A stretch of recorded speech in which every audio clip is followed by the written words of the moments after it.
Sorry for the few minutes late start, but we're so glad that you're here today. My name is Paul Fagan, and I'm the McCain Institute's director of the democracy programs. We're a proud member of the Arizona State University family, but we're based here in Washington, D.C. I'm joined here today in partnership with the National Association of Media Literacy and Education to celebrate and acknowledge National Media Literacy Week. And I want to thank Michelle for bringing us into this conversation. It's something that we have been dealing with quite a bit at the McCain Institute, the issue of mis and disinformation, understanding where Americans should spend more time understanding the media world. So we're so excited to be part of their efforts around National Media Literacy Week this week. So thank you for joining our event. So we are going to be talking about strengthening democracy with media literacy, a national security imperative. We have a great lineup of speakers today, so we hope everyone will stick around for the whole program, but also to our webinar visitors today. We hope you stick around as well. Just a little bit about the McCain Institute. We're a nonpartisan organization inspired by the late Senator John McCain and his family's dedication to public service. As I said, we're part of Arizona State University here in Washington, D.C. Our programs defend democracy, advance human rights, and empower character-driven leaders. Our unique power to convene leaders across the global political spectrum enables us to make a real impact on the world's most pressing challenges, including what we're going to be discussing here today.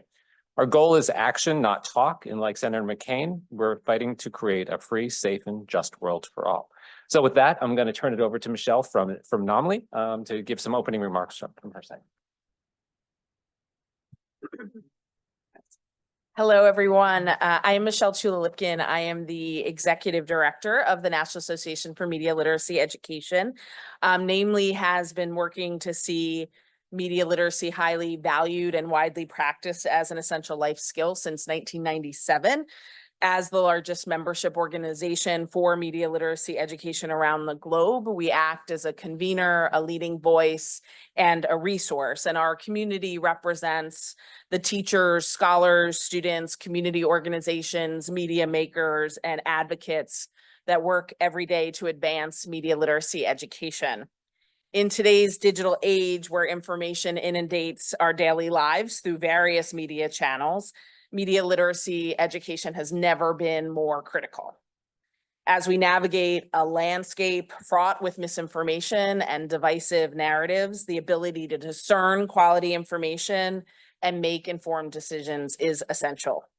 Media literacy education equips individuals with the skills and knowledge needed to navigate the complexities of the modern media landscape, empowering them to critically analyze, evaluate, and create media content across diverse platforms.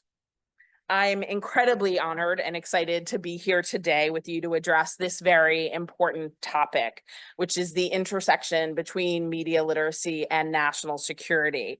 And as Paul mentioned, this event, Strengthening Democracy with Media Literacy, a National Security Imperative, is part of U.S. Media Literacy Week. And this week, we celebrate the 10th anniversary of this important initiative. It's still hard for me to say that because I can't believe it's been 10 years. For the past decade, U.S. Media Literacy Week has worked to highlight the power of media literacy education and its essential role in society today.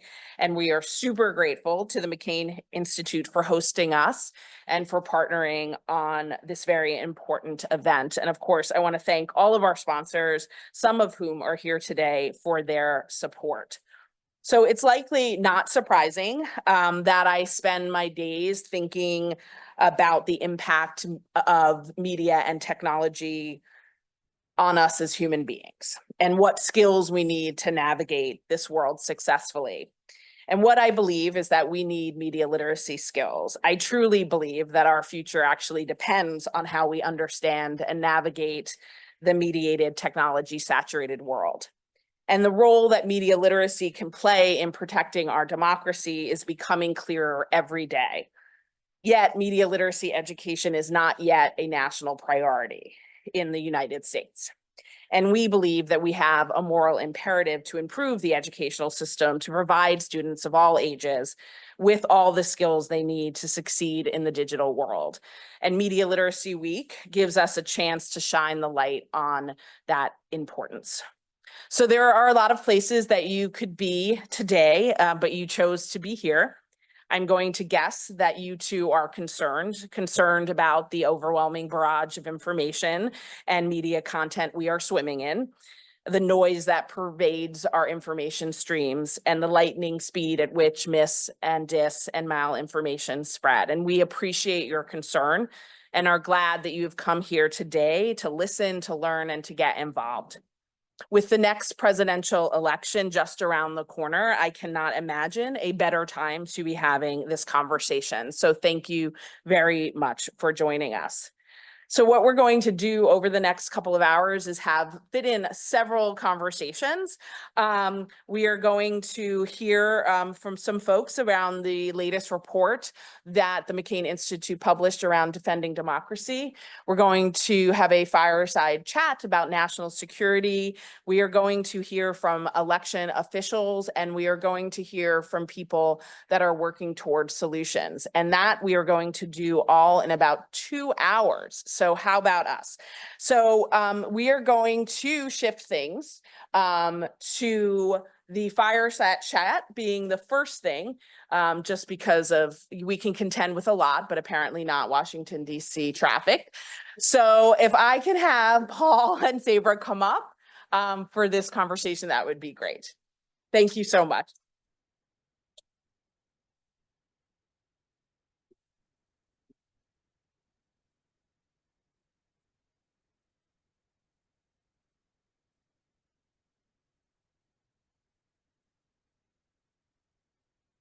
With a lot of pressures on us.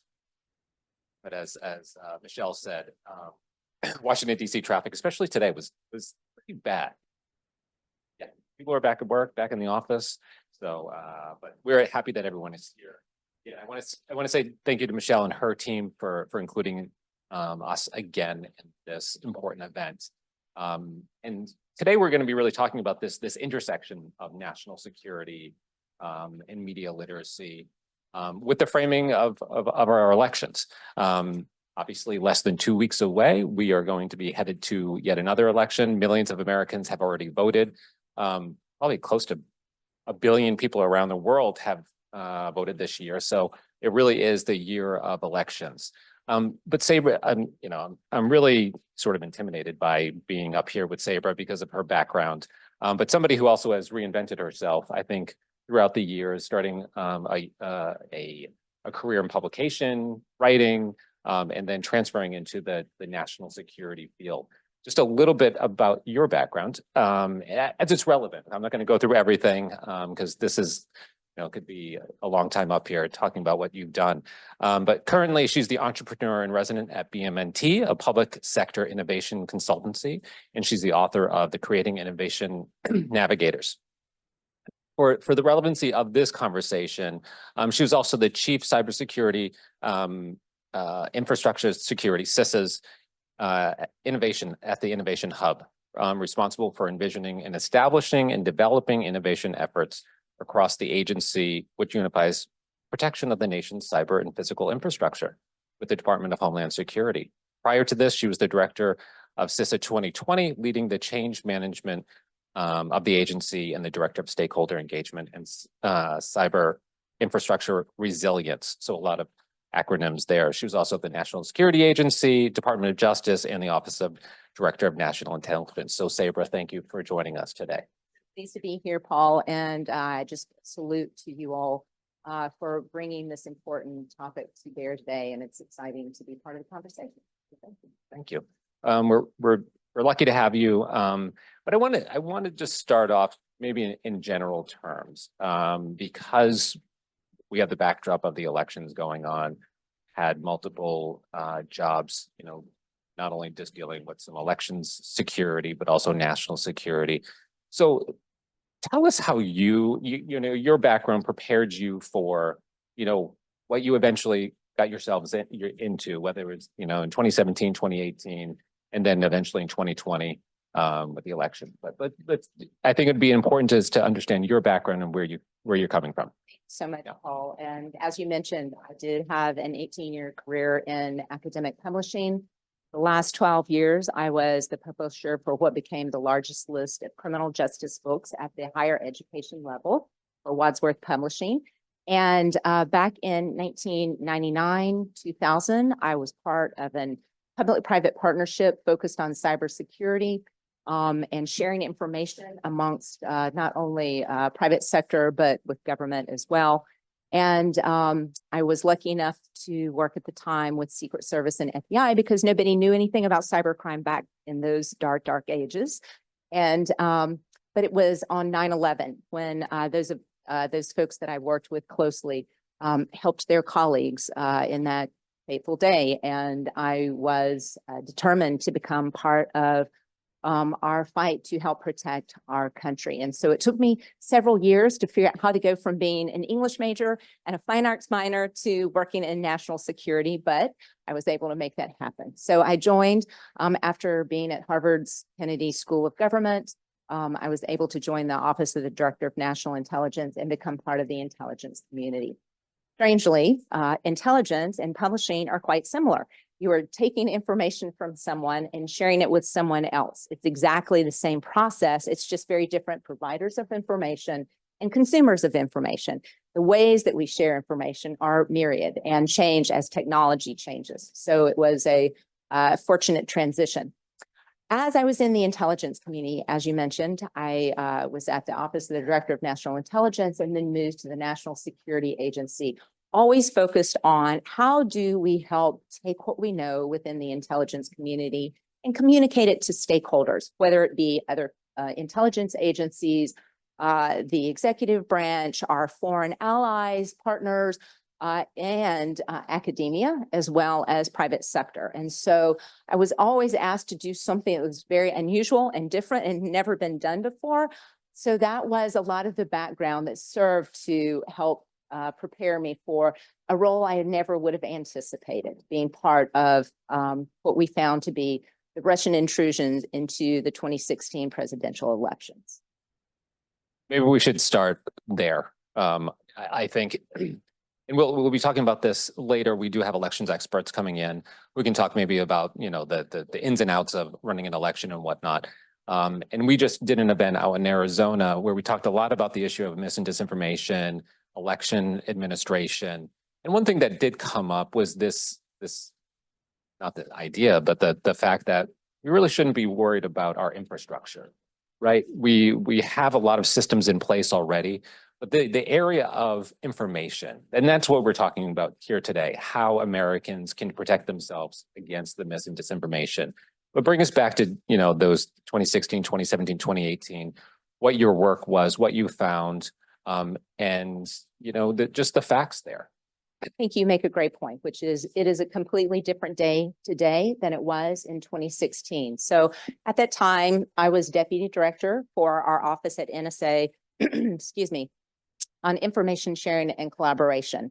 Our office was charged with sharing our most secret information across the community, intelligence community, as well as with our foreign allies, and appropriately with other partners as well. And so it was the work of the agency and analyzing reporting that was based on gathering SIGINT or signals intelligence that we were able to discover, yes, indeed, there had been some intrusion from a significant foreign adversary, and that we had to do what it was that we could protect our country as best as possible. Wonderfully, at the same time, and this was just after the turn of 2015, CISA, the Cybersecurity and Infrastructure Security Agency, deemed critical infrastructure of elections to be absolutely fundamental to our safety and security within our country. And so that designation helped pass forward a lot of ability for us as the government to come together in new ways in order to ensure that our elections were safe at the state and local level. So let me just get into a little bit of the challenges of government, right? Because there's so many different parts and pieces.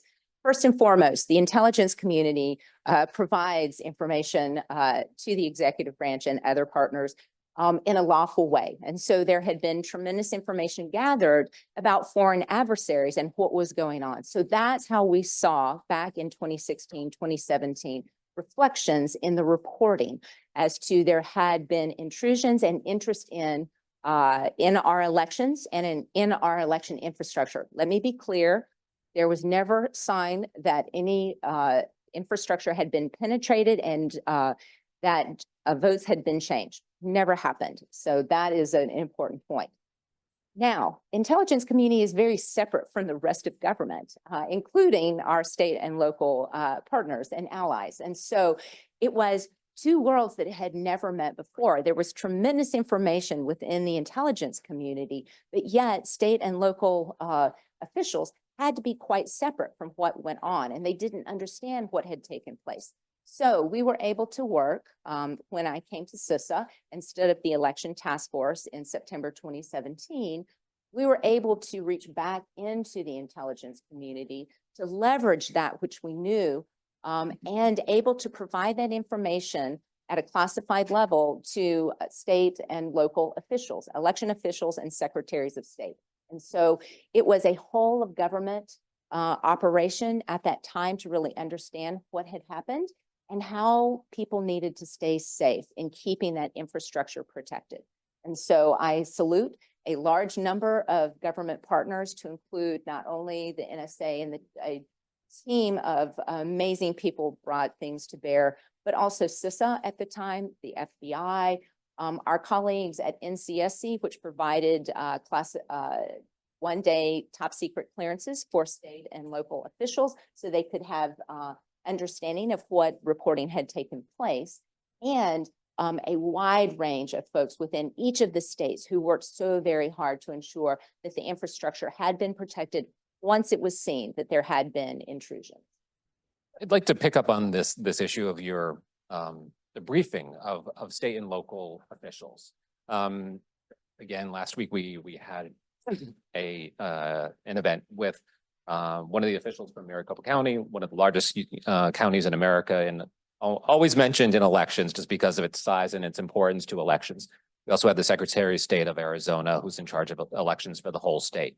These individuals, going back 2016, they're not used to receiving national security briefings. Many of them are elected, serving, members of our community, have no national security background whatsoever. Every now and then you get, the Arizona Secretary of State was in the military as a Marine and whatnot. So there are some people out there who maybe have that national security background, but for many of the local and state, they're just members of our community. So what maybe you can divulge, just maybe not, but how was that dealing with these state and local officials who were not used to this type of information and really kind of elevating their importance to all of this? Absolutely. I love that question, Paul. And I think it's hard to appreciate what a foreign world it would have been to the secretaries of state and the senior election officials across each state to, number one, to receive that designation of having a one-day clearance, and then being brought into the intelligence community and having a panoply of eye-watering officials from all of the major agencies to stand up and to say, let us tell you what we have seen. And we were able to share TS, as we call it, reporting with the individuals, only momentarily, right? We took it all back. But it was each one of those slides that we were able to present to the secretaries of state and the senior election officials represented literally thousands of reports and the work of literally thousands of analysts across the intelligence community, and seeing the leaders of these agencies stand up and to speak to the power of the reporting that had been gathered was really remarkable to see how minds were changed. There was a lot of skepticism, as we recall way back when, many years ago, a very different world. And so having that understanding of what we saw and what we knew to be true and was a powerful way to change minds. You bring up a really good point of sharing information with these elections officials, but it's been even more important as elections have transformed since 2016 2020, 2022, and now 2024, of how we get that information out to everyday Americans. I think many of our elections officials are quite educated, but it's also a reminder to most people, like how decentralized our election system really is, right? Absolutely. Every county, state is different from each other. We don't have a national elections system. That's right. So it complicates, but also is an opportunity, I think, for the United States in its protection. I Absolutely. don't know if you want to comment on that. No, absolutely. I think you make a great point. Every state is different. Every state obviously in charge of their own elections and their local elections. The federal government does not run elections in any way. And so it was a great education for us in the intelligence community to be able to understand the nuances between each state, how they had created their infrastructure, who was responsible for it, how they protected it. I will also salute, in those ensuing years, it was remarkable. Again, the emphasis on whole of government effort. There was a partner, Center for Internet Security, which runs what's called the MSISAC. It's a multi-state information sharing center, and they were able to connect with all of the states and really ramp up remarkably, not only the sharing of information with the states, but also the ability to protect those states using endpoint mechanisms and other complex technical solutions that we don't need to get into here because y'all don't care. So. I want to go back to one point that you brought up about our election system being considered a national election imperative. I forgot the terminology you used. Critical infrastructure. Critical. Why did it take so long, do you think, to make it a critical? And maybe you don't know, but I'm putting you on the spot here. No. My sense is that obviously government does not own everything in our country, and in fact, our ability to be effective partners for the 4.7 million owners and operators of critical infrastructure within this country is an important relationship, and yet it is one that has to be danced around and day to day, week to week. And how do we create structures so that we're supporting in the right way, but not getting in the way of our private sector partners, our nonprofit partners, things of that sort. So there are 16 sectors of critical infrastructure to include IT, communications, dams, waterways, electricity, all of these things that make our world function so very well, and they're critical to our ability to make it through the day each and every day. Financial services, don't ever forget financial services. But it became apparent that that the election infrastructure also, to include not only the voting machines, as well as the infrastructure that feeds it, the IT that feeds it, as well as the polling places, that needed protection as well. And we as government were in a position to be able to help support that. Yeah, no, thank you for, kind of including, or kind of giving that broad picture of the other critical infrastructure that we all deal with on everyday basis that many of us just don't think about as critical infrastructure. But if any of these things do get interrupted, God only knows what could happen. But I think with people like you and others that will be speaking later on, we can be very thankful that these structures have been protected and ensured, for the foreseeable future. As we keep on mentioning, our elections are taking place in less than 2 weeks. Like I said, millions of people have already turned out, whether, mail-in ballots or, early voting. Many people have already started to vote. I want you to reflect on your time back at CISA, back in between 2018 and 2020.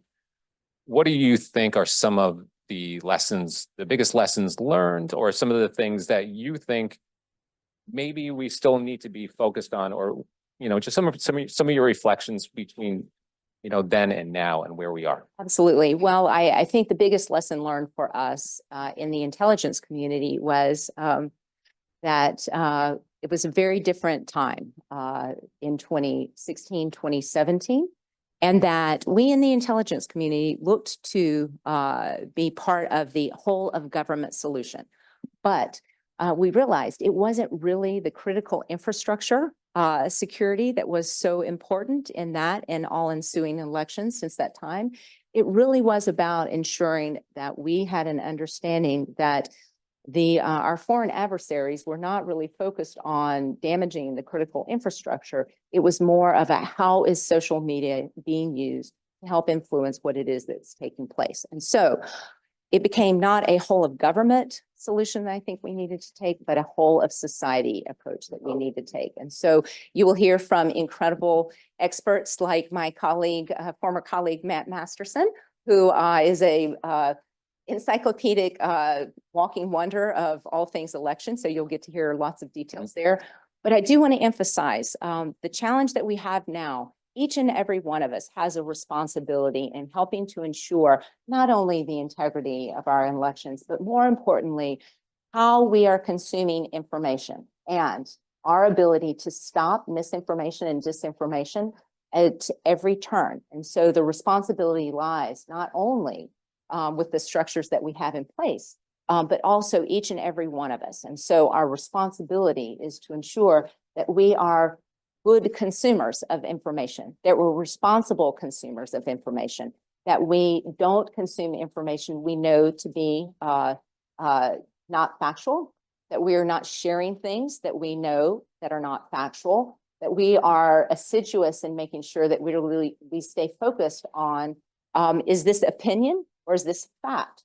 And that we are quite vocal in making sure that we're responsible not only to ourselves, but to our other citizens and fellow persons as well across this country. It's a powerful thing that we can do.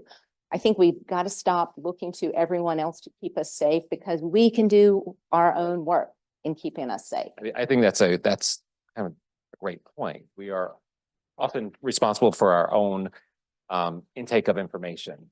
We have, people here from the different platforms and social media. And we did a poll a couple of years ago of Arizona youth 18 to 29.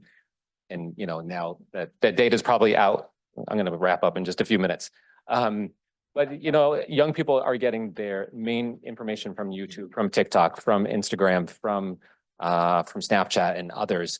But we need to really work with our young people to ensure that they are getting the right information and sort of doing that two-factor authentication to ensure that they are getting, various ways of information. But unfortunately, we've got to stop. I'm getting like the old hook. Do you have any last words for this group? I just want to foot stomp the personal responsibility, which is we can help not only ourselves, but our society as a whole. If we take the responsibility and speak out about that which is truthful. So thank you so much, Sabra Horn, everyone. Thank you so much. Thank you so much. Paul, I did notice that you leaned toward me when you said we have to help the young people. So I'm going to have that stick with me the whole day. Thank you so much for opening up the conversation. I'm going to try to distract myself from the fact that the timing is wrong on the slide and just focus on the point at hand and the amazing conversation we will have. I'm very excited to introduce two humans that mean a lot to me and have done incredible work for the National Association for Media Literacy Education. Dr. Kimberly Moffitt is here. She is our board president, and Dr. Christy Roschke is here. She is also on the board of directors, and they are going to be framing this issue for us. So thank you so much for being here.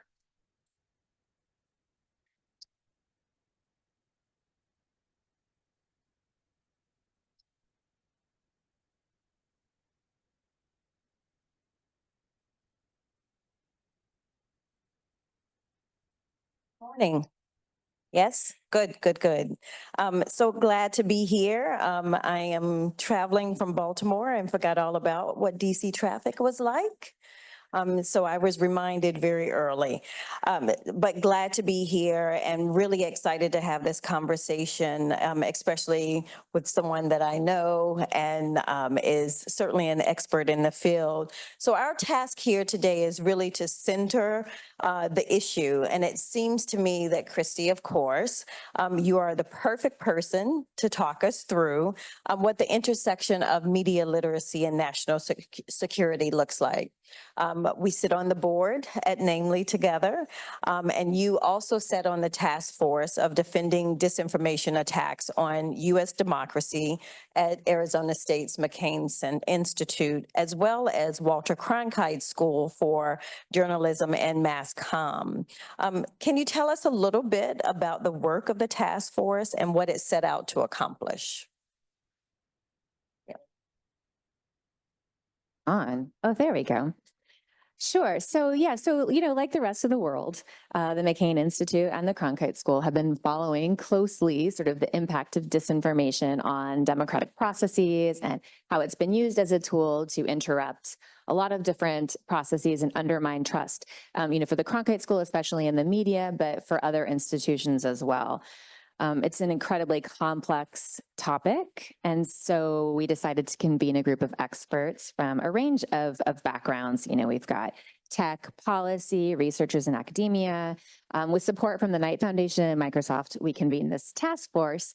And so for the better part of a year, we met here in this room mostly to talk about all the different facets of the issue and how disinformation does impact democracy and what we can do to sort of mitigate those threats. And in the process, we talked with a lot of government officials and tech and policy experts, civil society experts, and we took it upon ourselves to come up with some recommendations. And so we released a report like about a month ago, I think. You can read the full report on the McCain Institute website.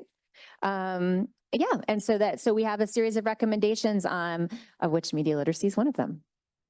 And so I want to talk about the first recommendation of the report, invest in media literacy and critical thinking training. Over the years, we have seen the growing call for media literacy and various reports around mis and disinformation, but it's rare to see it as the first one. So talk to us about why the task force prioritized this particular recommendation. Well, I like to say it was all my doing, but this is probably not entirely true. But I will point to NAMLE's core principles. And so there are a few core principles in that document that I think are particularly fitting for this. And the first is something that Sabra just mentioned, which is media literacy education is something that's a responsibility for all of society, right? So it's for our government, for our technology platforms, for business, and then for us as individuals. And so because it's a shared responsibility, we really wanted to highlight it and bring it to the forefront. And another important core principle that comes from NAMLE is that media literacy education empowers individuals to be informed and active participants in democracy. And so I think it's really that word empower, and Michelle has already said it, I think Sabra also said it, we really do have some agency in how we consume and use information, but we want to make sure people feel comfortable and confident doing that. And so I think it's very appropriate that this would be the top recommendation. I also just want to point out something that Michelle just said, that I think everyone can agree that media literacy is important. I'm sure when we're out in the community, like I've never had anyone say, why would we need that? So, it's a universal imperative, but it's a sorely underfunded imperative. And so I think that's why it was so important for it to be first, because although individuals really can take responsibility for their media use, we need funding for education, we need funding for support, funding to work with platforms and enact policy. And we can ask for that, but we need help getting that. And I think it's important. I love the fact that the two aspects of that recommendation focus on certainly the funding, because that is so important for what's needed to be able to do this work. But the other part is the agency piece, because I do think sometimes we make an assumption that we don't have any control, that we don't have any say, that we can't actually enact or take action. And the fact that you made this a priority reminds us of the power that we actually do embody. And I think that's really key and important. So there is a lot about transparency in the report as well. Specifically, there are two recommendations that touch on this point. Increased transparency around ensuring that online political ads, interesting timing, right? Have the same transparency and disclosure as traditional media, including public databases and clear disclaimers. There's also the algorithmic transparency. which mandates social media algorithm transparency to understand content prioritization and reduce disinformation. So why? Talk to us about the role of transparency, especially in these two particular areas, and how do you understand transparency to pave the way for a healthier information landscape? Sure. So we talked just minutes ago about empowering people and having agency. But when we spend most of our time in systems where we really don't know how they operate and we're not really sure entirely why we're seeing content that we're seeing and why we're being served different kinds of content, we really can't have complete agency because we're not in control. And so transparency into algorithms, I'll start with that one, platform algorithms is so important because putting tools in users' hands so that they can control how they see, when they see it, and how they want to see it. There's some mixed research on the efficacy of some of that, but the point, I think the overall point is that we should be able to make those choices, and we aren't fully empowered unless we have the ability to make choices. The online advertising is an interesting one, the political ads in particular, because we talked a lot about content in our task force, just sort of generally, as though all content is created equal. But of course it's not.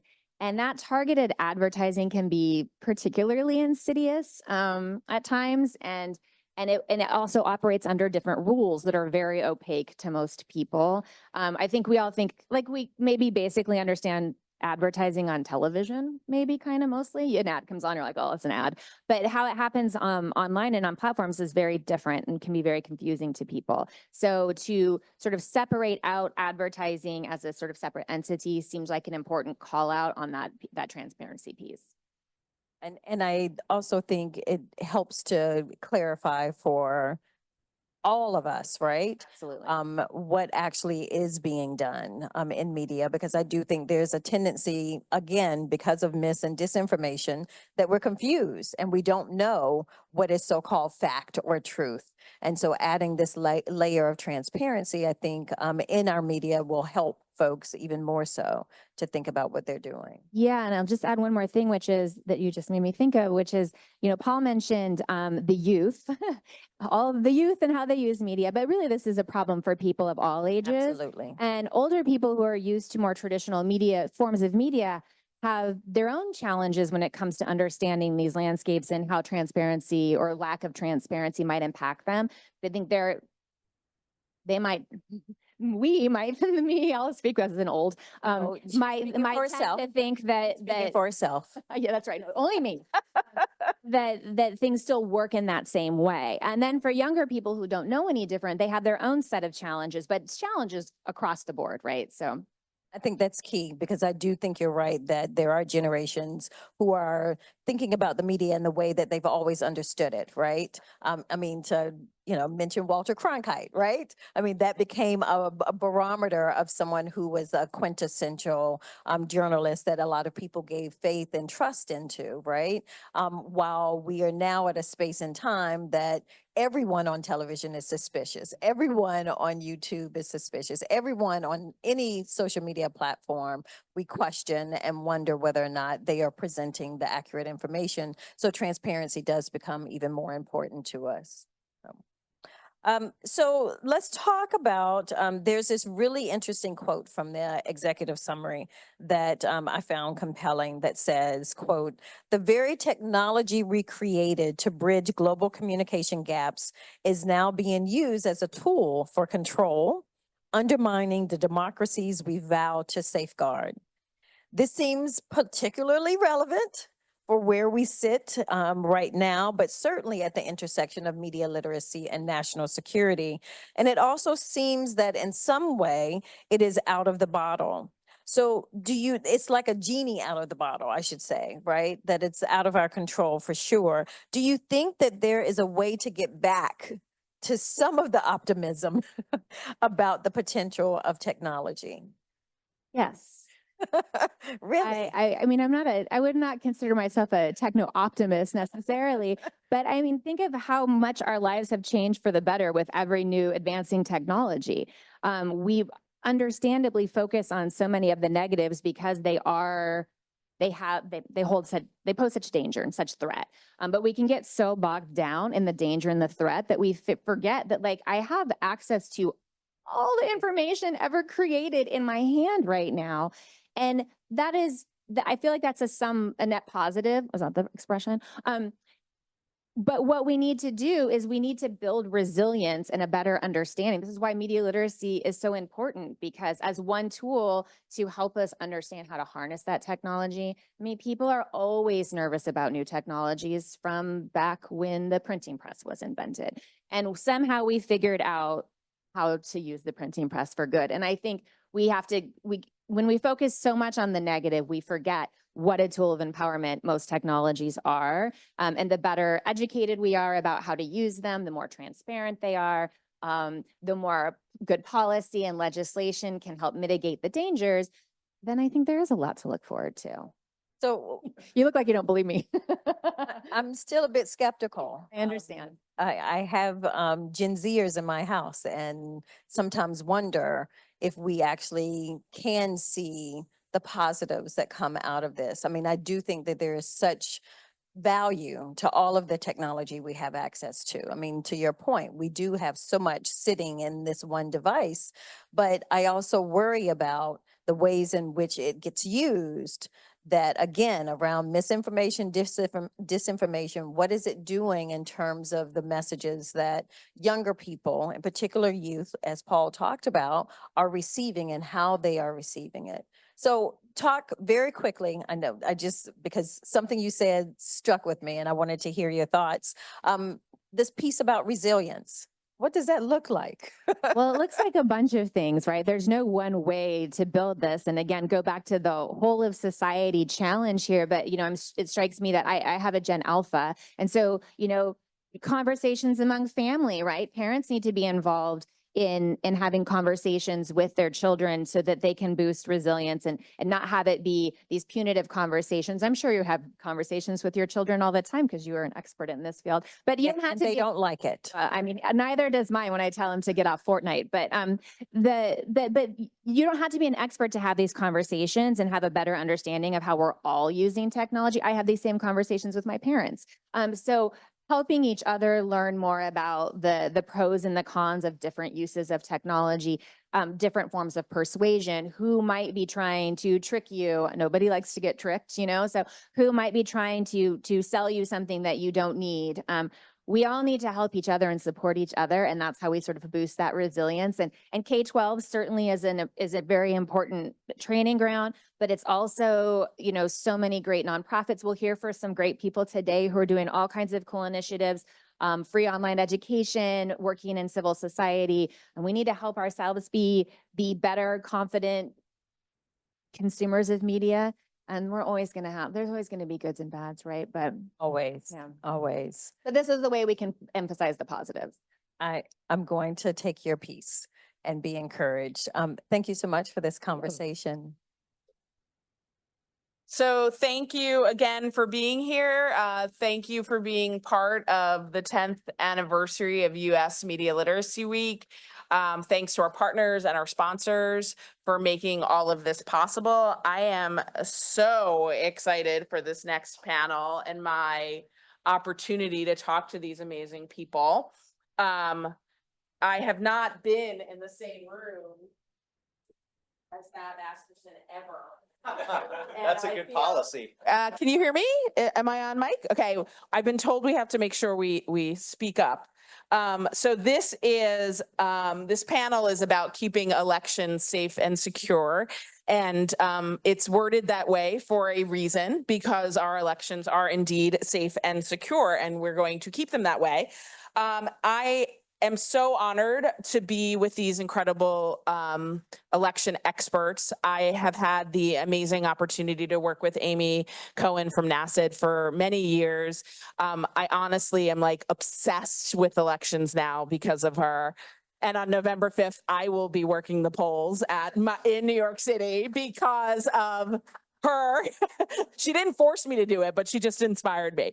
So it's just, I'm so excited for this conversation. So we're going to start with the very basic kind of who are you and share kind of your background with this work, and how you got into it, and then we're going to dive into the topic at hand. So Matt, why don't you get started? Awesome. Thank you. And thank you to both McCain and NAMLE, right? For the partnership, for the work that we've been able to do and we'll do together. Matt Masterson, I'm the Director of Information Integrity at Microsoft, and I love a good election origin story. So no one says, oh, I'm going to grow up and be an election official or work in elections, right? We all kind of find our way through various routes. Mine was when I graduated from law school, had a friend of the family at the Election Assistance Commission and worked for a commissioner there. So I've been in elections since 2006, worked in the Ohio Secretary of State's office with our 88 counties running elections there. Went on previously had tested and certified voting machines at the EAC, so went back as a commissioner at the EAC, the Election Assistance Commission. And then from 2018 through the 2020 election, I worked at CISA. Taking over some of the work from Sabra to lead the election security work at DHS CISA. And then I spent a little bit of time at Stanford as well before going to Microsoft. So have been around this work a long time. As you've already experienced, there's no better people in this world, no better public servants than election officials. So it's some of the best work you can get into. Agree. Amy. I am the executive director of the National Association of State Election Directors, or NASED. So in the 40 states where a secretary of state or lieutenant governor serves as the chief election official, which is the person in a state who has the sort of legal authority of oversight over elections. Typically my member works for the chief election official. And then in the other 10 states, DC and the 5 US territories. So we're here in DC, Maryland, Virginia, for example. In those places, they all use a board or commission style of management, and the chief election official is the executive director or commissioner. And in those places, the chief election official is my member, which is all very nerdy and internecine, I'm sorry. So I cover all 50 states, DC, and the 5 US territories. So literally American Samoa and Guam to California and Texas and everyone in between. And my election origin story is that I had like a whole career and then realized at some point while I was doing something that North Dakota doesn't have voter registration. And they're the only state in the country that doesn't have voter registration. And this was in the sort of mid 2000s. And I was like very confused. And that was the first time I sort of realized like, oh, all these states do things differently. And so then I, found my way into election administration. I managed the Voting Information Project, which is a project of Google and the states to put polling location and ballot information online in a standardized format. So if on election day you Google, where do I vote? That's the Voting Information Project. And now I'm very fortunate to be working with election officials nationwide and have truly found my people because we are just a very special kind of nerdy. Chris. Hi, I'm Chris Piper. I'm with the Executive Director of the Virginia Public Access Project. We are a fiercely nonpartisan nonprofit that provides information about Virginia's state and local politics and government that's completely free of partisan bias. I took over about a year and a half ago. My election origin story actually started at C-SPAN. I was working at C-SPAN and in the Education Relations Department, and I was asked to create a teacher guide about this funny little thing called the McCain-Feingold bill. And I got very interested in campaign finance. And then that led to a job at the State Board of Elections, managing their campaign finance division. And next thing I know, I'm running the election side of that house. And eventually I was hired as and appointed as the chief election official for Virginia from 2018 to 2022. So it was a very boring time in elections. Hello, not much yeah. happening. But yeah, it's, elections get into your blood and you can't ever really let go of elections. So I'm glad to be back here and have this conversation. Thanks for having me. Oh, thank you. I feel that. It really is true. They're very persuasive. So we're here talking about media literacy. We're here talking about national security.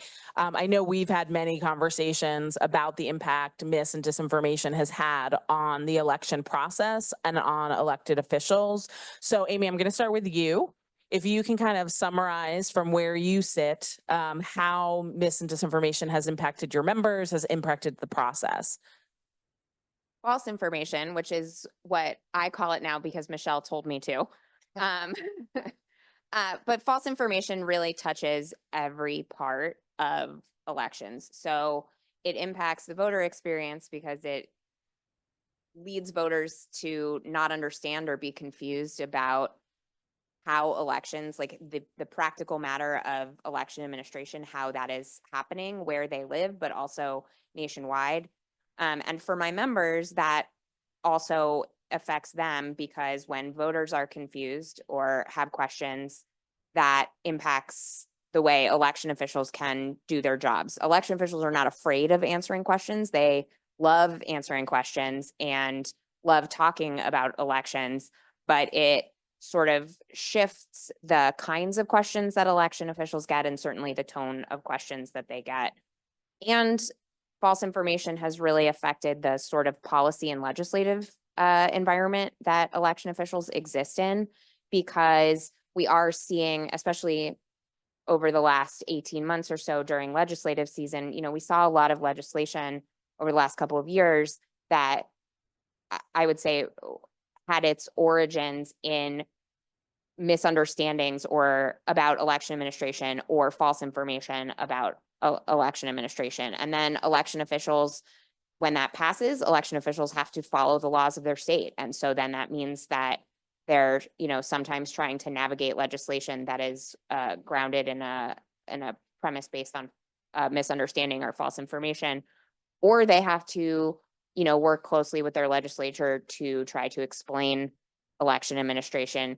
And I know this would never happen to anyone in this room, but we certainly hear from our members that the same way voters think that voters understand everything about election administration because they have voted, candidates think that they understand everything about elections because they've run for office. And so it can be sort of challenging because you're trying to explain to people sort of why their experience was only one experience and not the sort of larger process. So it really touches everything that we do, and has made the job significantly more challenging. We sort of exist in a world now where there is no margin for error, and elections are a people-driven process. There's people at every step of the process, and humans make mistakes. That happens.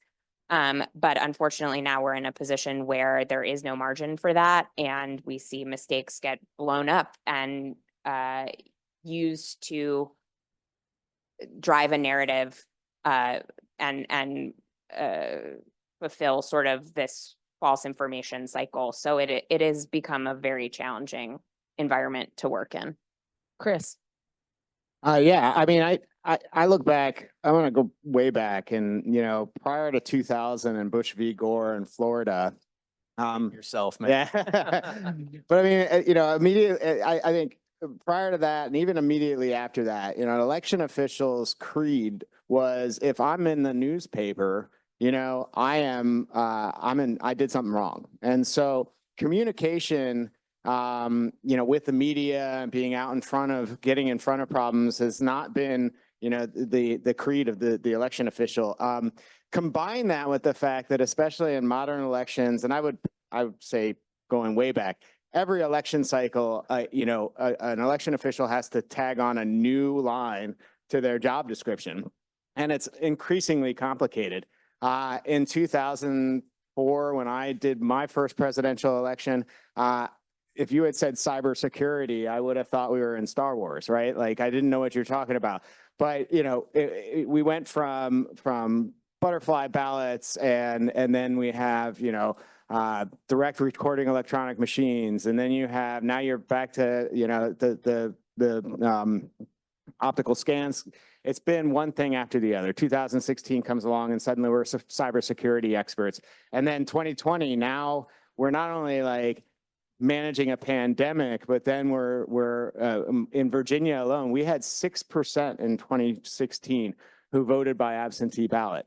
In 2020, we had almost 60% voting earlier by absentee ballot. I mean, that's a significant shift. So we all had to learn on the fly. And then to that point is, then it becomes about communication.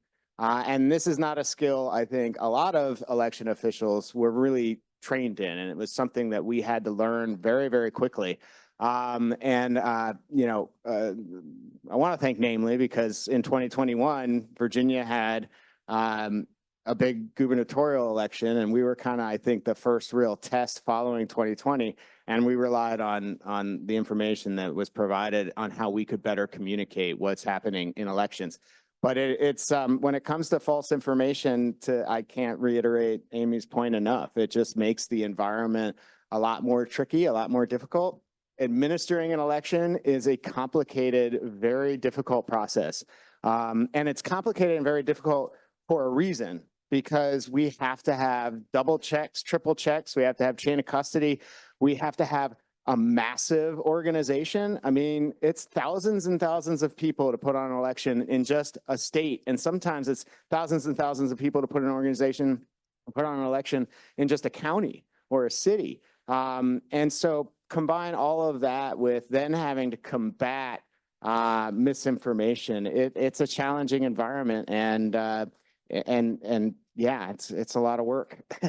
I'm going to add something because I thought of you as I was reviewing the Defending Democracy report in preparation of this event. Not showing off, but Thank you do for wanna- reading. Yeah, thank you're you. welcome. There was a quote from the Dean of the Walter Cronkite School of Journalism and Mass Communication. Dr. Batts says, a healthy democracy relies on the free flow of reliable, accurate information. And I imagine the work at Democracy Forward is based on that concept. So if you could talk a little bit, not only about how you see misinformation impacting things, but does this resonate with you? Yeah, absolutely. It resonates, and it's at the core of the work that we do in the Democracy Forward program, working with state and local election officials, working with other tech companies at times, working with groups to really push trusted, authoritative election information to empower voters. Someone was talking about that before. And really to provide trust indicators to users so that they know what they're looking at and can sort through while still supporting a vibrant political discussion, right? That's the key here, is really supporting free expression while providing those indicators of trust to folks so that they can understand what they're looking at. And so we've partnered with NASED, where our Bing search, as well as work on Copilot, are anchored in information directly from state election directors and their websites, so that when voters go and looking for where to vote, when to vote, how to vote, that they're getting the information directly from the source. And then if they want to explore deeper, great, but at least they're at a starting point with the information directly from those who run elections. And that's really critical. It sounds obvious, but that trusted information direct from election officials, proactively provided, really helps to, at least we hope, slow the spread of bad information, because users at least know, oh, I've seen this somewhere. I've gone and sought out this information. I've seen the state election websites, local websites, things like that. And so as we look at the information environment, I mean, to put it in context, there's Amy's membership in sort of the complex environment, but as Chris touched on, there's over 8,800 election jurisdictions in the United States. The state of Wisconsin alone is over 1,800, right? Or 1,900. 1,900. I thought it was 1,851. It's 1851 municipalities and then 70 something counties. Yeah. So Whoever does math, there you go. she's good.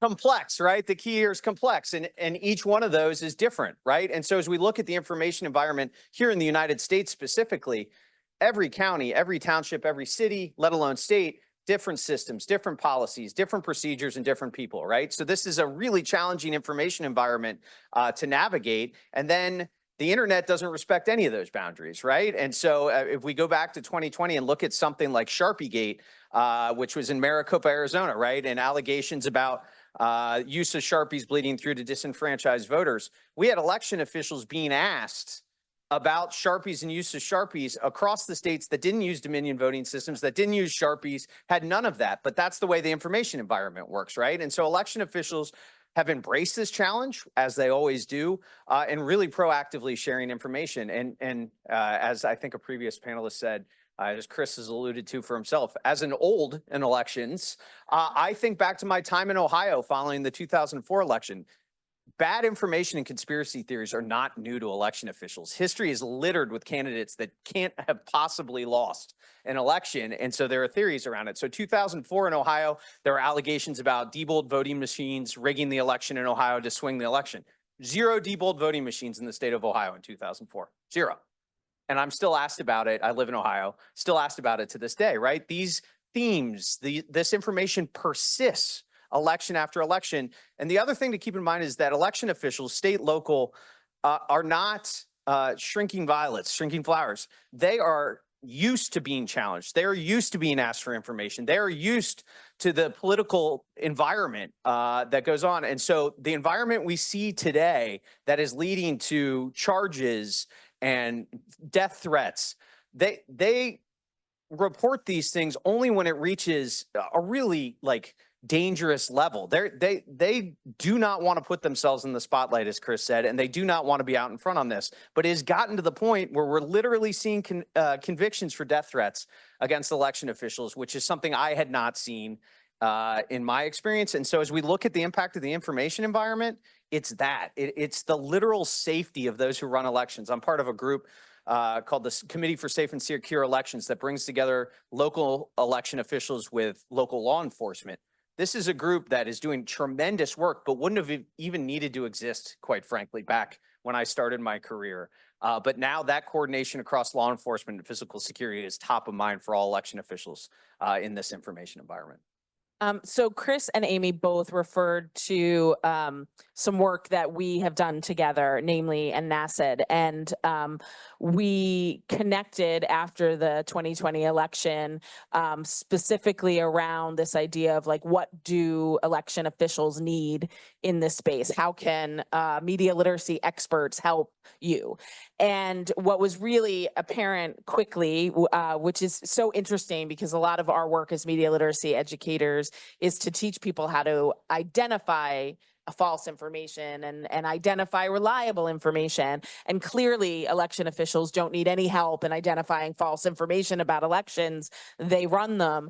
And so what became really clear is the support that was needed was how do we communicate with people that believe false information, and how do we elevate our message and elevate election officials as the reliable source? So not to make this about us, but it is Media Literacy Week. Could you talk a little bit about the work that we did together and the impact it had on your members? So I think Chris alluded to this really well.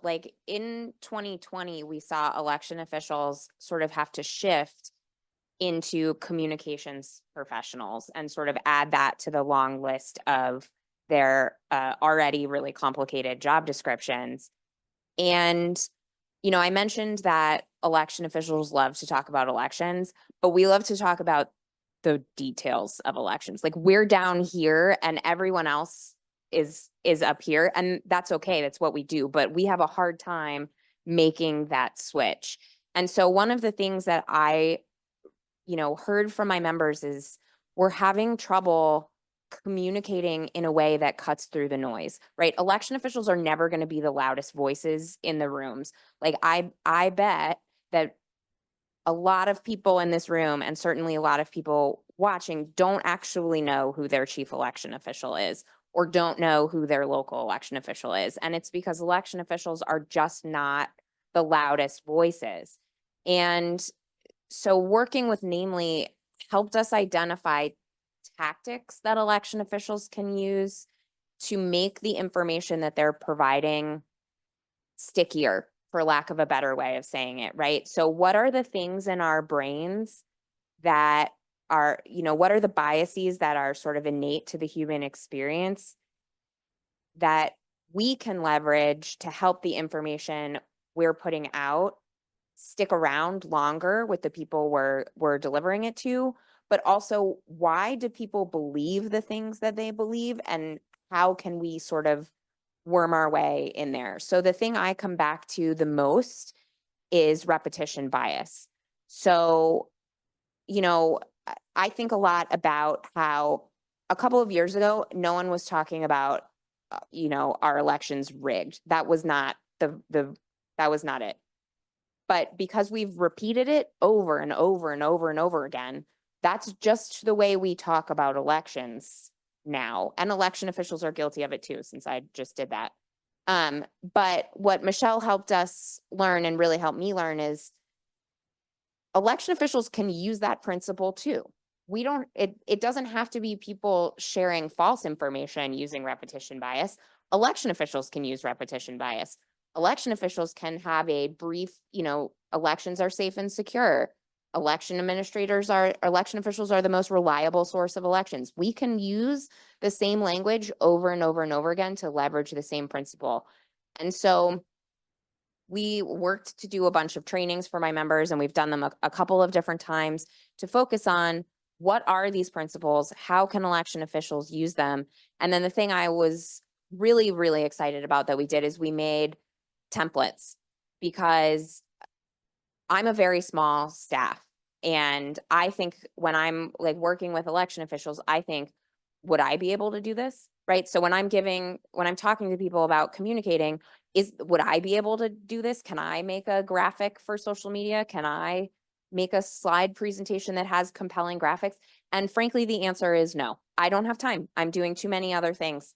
And so we work together to make templates that are really easily customizable, that leverage the same principles, right? They use short, clear, crisp, concise language over and over and over again. And election officials can throw their logos on them, they can throw their websites on them. And we're trying to make it as easy as possible for people to use these principles and get good information out there. So it's been frankly transformative to the way I communicate about elections. And I think for a lot of my members, and I'll let Chris talk about sort of his takeaways, but I think for a lot of my members, it has really sort of shifted the way our brains think about communicating and the way we are messaging the information that we're putting out there. Yeah, 100%. Like I mentioned earlier, Virginia had a gubernatorial election right on the heels of the presidential election in 2020. And we had a close one. And so it was, for whatever reason, and no offense to New Jersey, but nobody pays attention to them. Like all the eyes are on us. And it was really crazy nerve-wracking. So the NAMLE training and the things that we learned were huge. I want to highlight and talk a little bit more about what Amy mentioned. If you ever visit an elections office, whether it's a small office or a big office, there's a lot going on. Just look at the calendar. Side joke, if I've never been to a cookout or anything where somebody said, "Oh, you work in elections, so what do you do the other 3 years?" It's just the fact of the matter is that elections and administering elections is almost a 24/7 job, even in non-election years. My point being is that it's very detail oriented. Most people who get into elections are type A, very detail oriented type people. And they're checking all sorts of boxes, and they have lists going, they have lists of lists. That sort of thing is going on. And so when it comes to communicating, it's an election official's kind of MO to be like, look at all that we have to do. Let me explain more. Yeah, right. Constant like, oh, you want to see how we protect, your election. Okay, let me get out my book, and it's like 2 feet tall, and they go through everything that they have to do. And I guess my point is that what we had to learn how to do as election officials was distill it down. And I'll repeat again, I'll repeat what Amy said, repeatable phrases, things that really hammered home. Because the more detail you get into, I think the more questions that are asked. And it's not that there's anything wrong with answering those questions or having those questions, but I think that trying to explain in such a detailed way was a real pushback for us. And what we found is that people really understood when we could explain it at a high level. And if they wanted to drill down a little bit more, then certainly we're willing and able to do that. I think that the key for us was to learn how to explain elections in a way that made sense and in a way that made people feel comfortable with the answers that we were giving and not confusing them. And I think that that's the unfortunate problem when you get into the details like that. We talked a lot also about trends and disinformation. Like we talked about this idea that you can't really play whack-a-mole with like every single news story that comes out, and that it will be helpful to see like trends and disinformation that can be addressed. And so here we are kind of at the eve of another presidential election that we're all paying obviously a lot of attention to. Can you talk a little bit about like the trends you're seeing? What's on your mind about the 2024 election? Maybe what's keeping you up at night? Like what are you seeing? Sure. So a lot keeps me up at night. I never slept well anyway. There are three main trends that I think we can highlight. One is the information environment, while already complex, is perhaps more dynamic and complex than ever before, in part because we see, and Microsoft's published a number of reports on this. We'll have another one coming out very soon. Our adversaries, Russia, China, Iran, very active in this information space and in this election in particular. We see them seeding doubt, distrust, dissent about the elections process, about candidates, campaigns, and otherwise. And that's not new, as Chris referenced. In 2016, Russia was active, right? We saw Iran in 2020 directly emailing voters about, we know how you're going to vote and there are consequences. But we haven't seen sort of three actors at the same time this active in this way. And again, we've published some reports on this. In part, one of the lessons learned, I think, from the government side and from the tech side from the invasion of Ukraine by Russia was getting out in front. If we know sort of what's going on and what's going to happen and what the narratives are going to be, the ability to pre-bunk in advance and say, hey, look, this is what you're going to hear is really advantageous, because then election officials can also share that. And we can all, as one collective voice, say, look, Americans get to decide elections, not our adversaries. This is what we're seeing. This is what you should know is going on, right? So that's one. The second is that there's more interest in the election process than ever before. And that in some ways there are real opportunities there. As Amy and Chris have talked about, election officials, more so than in 2020 when we were all sort of experiencing it in real time, also during a pandemic, a lot of it was reactionary. Election officials since then have been aggressively pushing information out about the process, answering those questions, getting into some of those details, but also hitting the key themes. Look, the process is run by professionals. It is transparent, and it is bipartisan or multipartisan. The parties are involved, right? That's true across all of Amy's 50 states and 5 territories. I promise I'm not going to hit you. I know, karate chop. Across all 50 states and 5 territories, right? And so the details of how it's transparent, of how the parties are involved, the certification process or education process for election officials varies state, but all 50 states and the 5 territories have those processes in place. And so it's just important to reiterate over and over again. I had a mentor one time tell me to be the water, right? Like sort of erode away at whatever work you've got to get done. And I think about that here too, erode away at the distrust by just constantly reiterating this idea that it's transparent, that it's run by professionals, and that the parties are involved. Nothing's hidden in the elections process. It's all right there for folks to see. And election officials have done a great job, but we continue to see those who want to create distrust in the process now have experience the process and have a better understanding, right? So it's a more informed adversary in that way about it. And then the third comes down to that physical security that I brought up before. This was true in 2020, but it has continued on in a way that election officials have never seen. Again, threats to election officials have been part of the work since I've been in it, but the scope, scale, and ferocity, this isn't just mean things being said. These are direct threats to people's families. And that has a very oversized impact, right?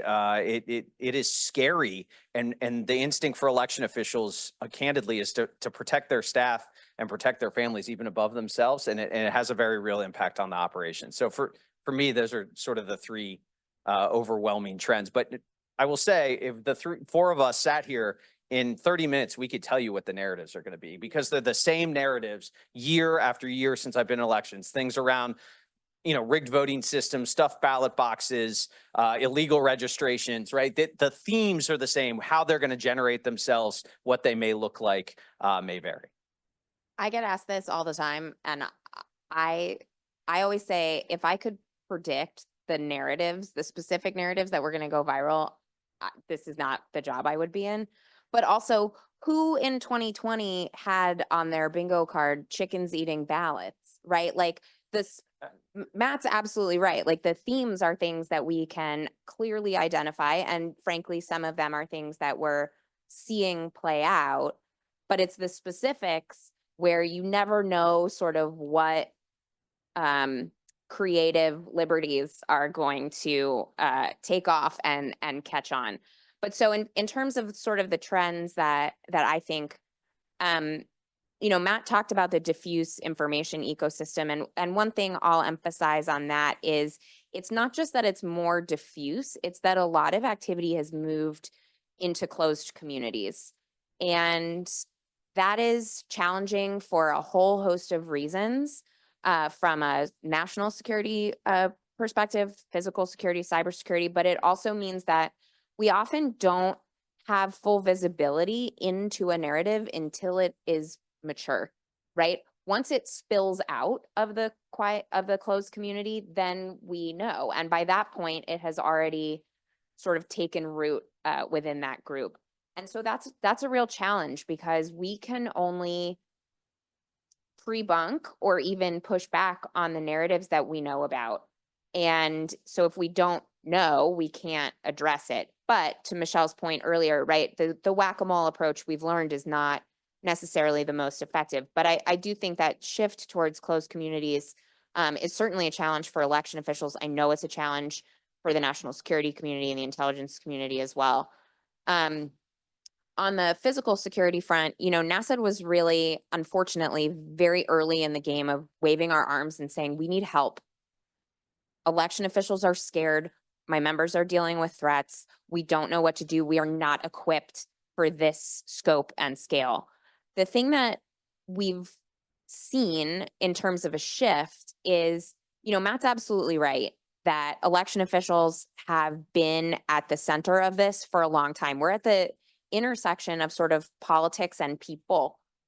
And so it has always been, right, when something didn't make it on the ballot, someone takes their anger out on their poll worker, takes their anger out on their local election official, even though that's actually got nothing to do with the poll worker or election official. But what we've seen is this shift towards the individual.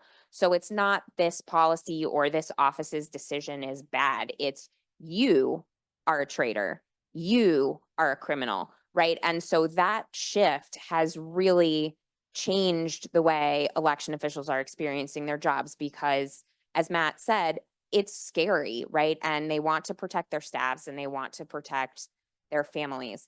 And I come back to a lot, and I think it's because I represent an association of staff, right? So none of my members are elected. And so I think a lot about the people who take jobs in election offices because they need jobs, right? We love elections, right? It's in our blood. We will take jobs in elections for as long as we mentally can do that. So who knows how long that is. But there's a lot of other staff in an election office, the people answering the phone, the person doing tech support, the person who, manages social media. Those are not necessarily people who take these jobs because they're passionate about elections. Those are people who are passionate about paying their rent or feeding their family. And I think a lot about them and dealing with the, 500, 1,000 or more calls, calling them a traitor, calling them a criminal, things like that, right? That's the kind of impact that that we're thinking about. And I can't remember the third. Oh, no, I got it.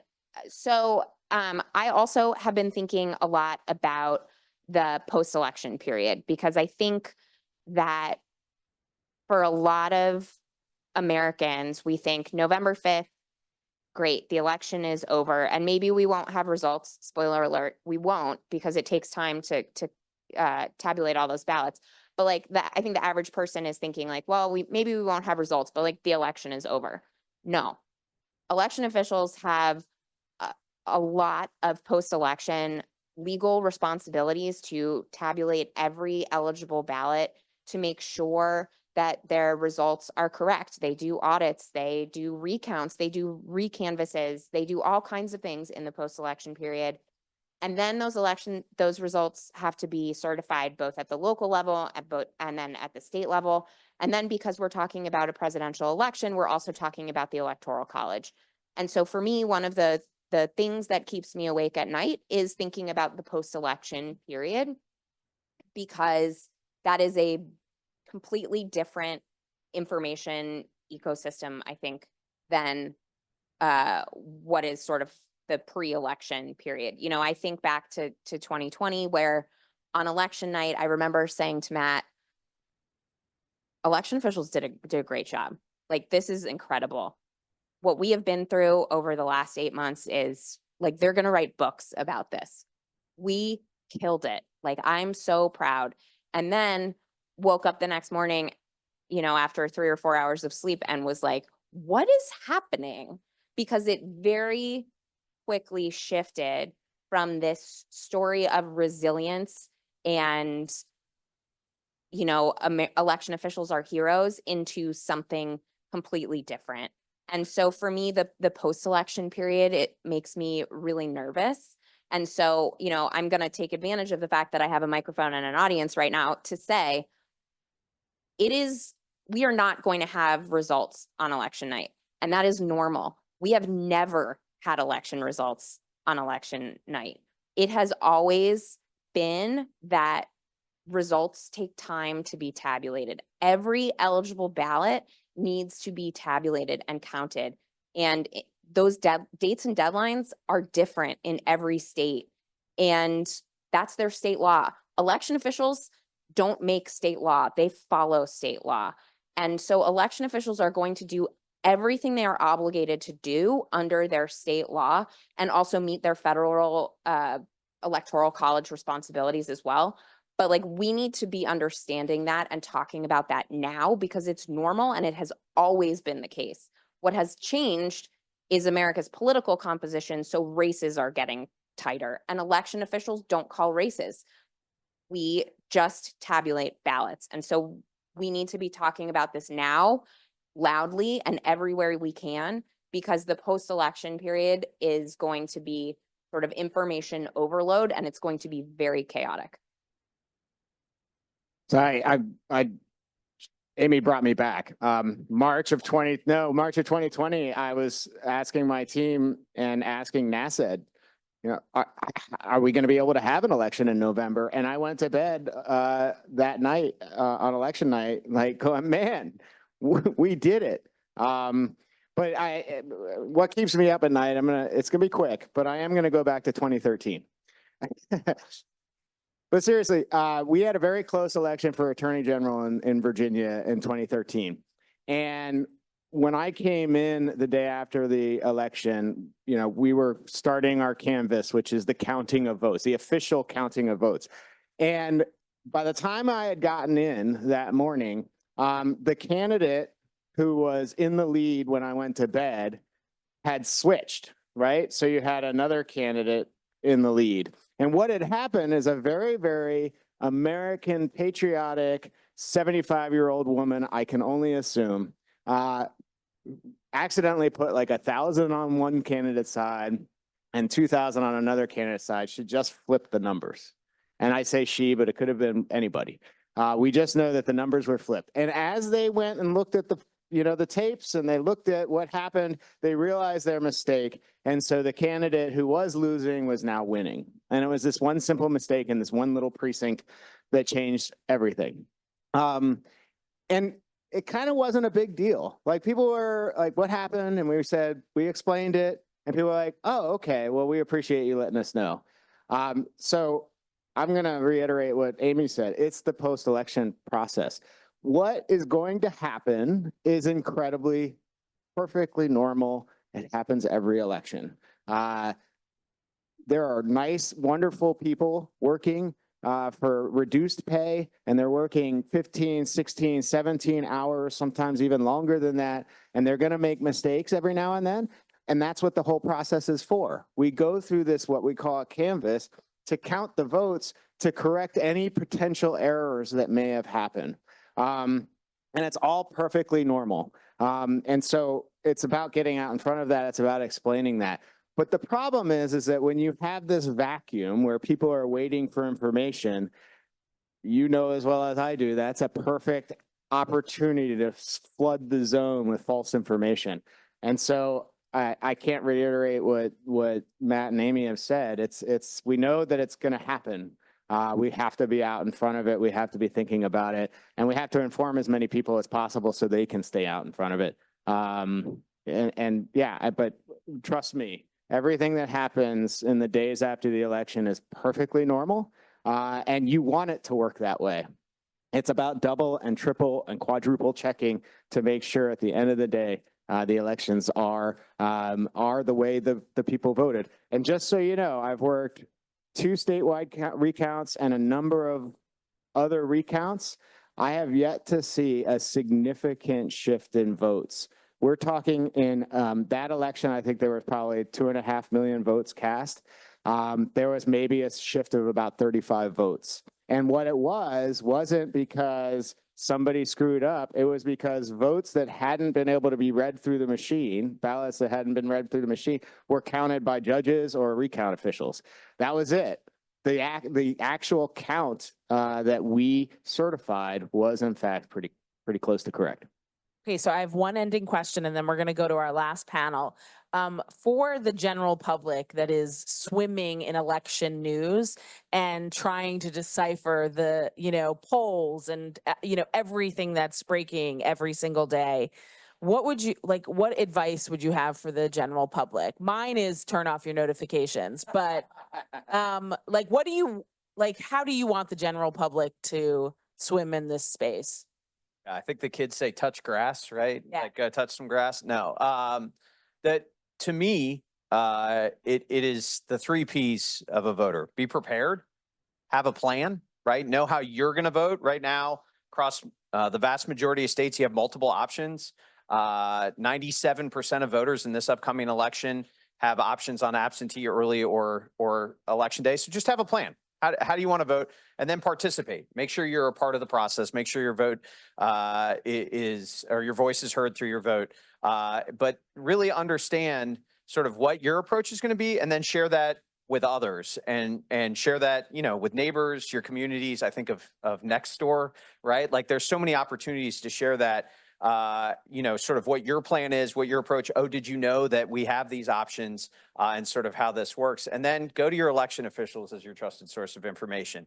Just continuing to push and elevate the voices of those that run this process is so immensely critical. It's a huge part of our focus at Microsoft because they're the ones that know. They're the ones that have the facts on the ground. And again, it's about eroding away at that distrust by just providing the facts over and over and over again from Amy's membership, from the locals that are there. Elections are complex, but if each voter has their plan, is patient with each other and going through the process and participates, gets involved, that's a good outcome for all of us.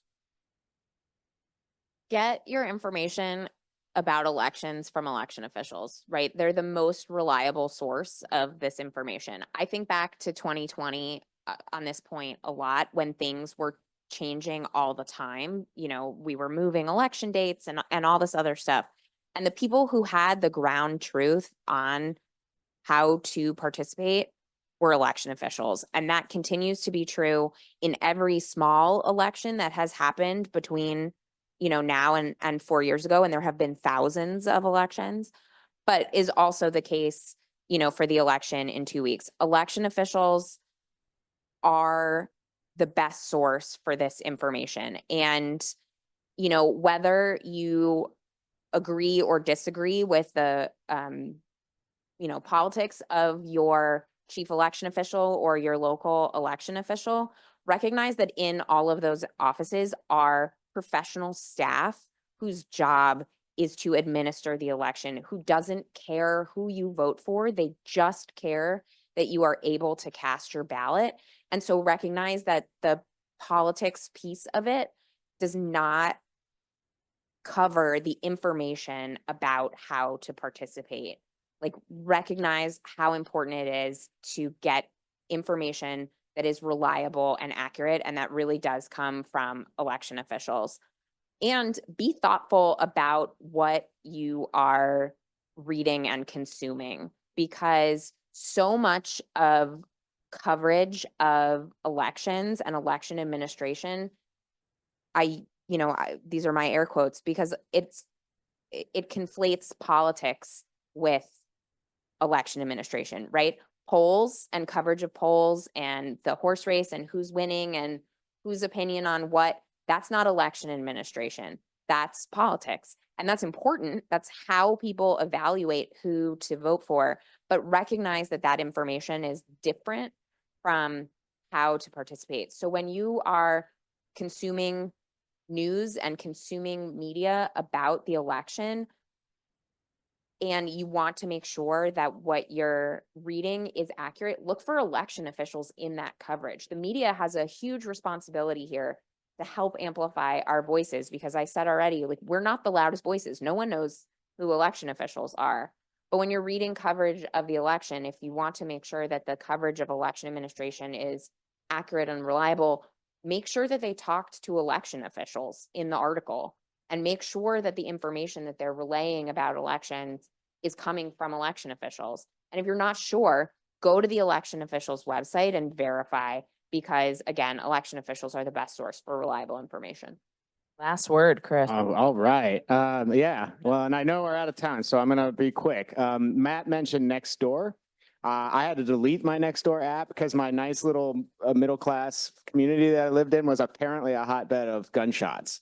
So I don't know what's going on there, but I got warnings all the time that we were there. Did you hear gunshots? And it was lightning or thunder. Anyway, my larger point there is these apps, these Twitter, X, Facebook, TikTok, they're great, I'm sure. But they're not the real world, right? And so to tie everything up that's been said, like your high school teacher told you, go to your primary source. The primary source is the truth, and it's going to have the most accurate information in order for you to make a good decision. And that happens to be your election officials. It happens to be the people that are working in the polls. These are people that work and live in your community, so you can trust them. And I encourage you to reach out to them and get the truth. And yeah, the interwebs is not exactly the real world that we think it is. So thanks for Thank having you all so much Thank for you. being here, but most of all, thank you for your work. Thank you. Okay, let's bring up our final panel, moving into solutions.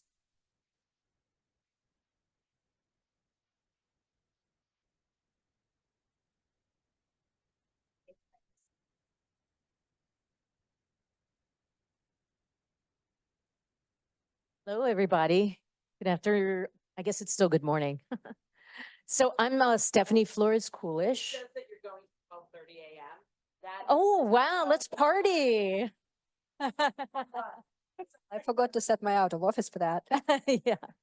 So I am the moderator for this panel. I'm also the vice president for NAMLE, and we are the solutions panel. It's always great to be the solutions panel, right? Because we're going to solve everything. And so in addition to the hat I wear as the vice president for NAMLE, I'm also a teacher educator. I've been a teacher educator for quite some time. And so I really care about education. So I loved that the final word was to listen to your high school teacher. But at the same time, much like the elections, discussed about the fact that it's so complex and so varied, so too is the education system. We have many different school districts around our country operated independently by the different states at the different jurisdiction levels. So there too is a complexity.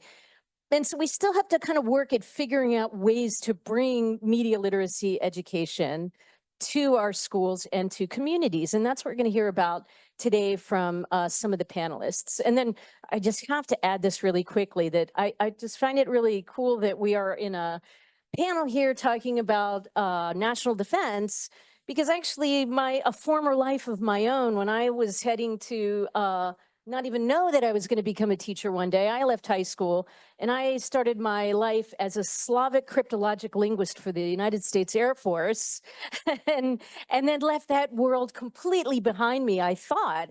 And here I sit talking about Russian disinformation in a sense, but from the other side and thinking about it from media literacy. So without further ado, I would love to introduce my panelists to have them talk about how they enter into this conversation, what brings them here, and how they kind of work towards solutions. So that's the first question. So Katya. Oh, can you hear me? Is this on? Great, thank you.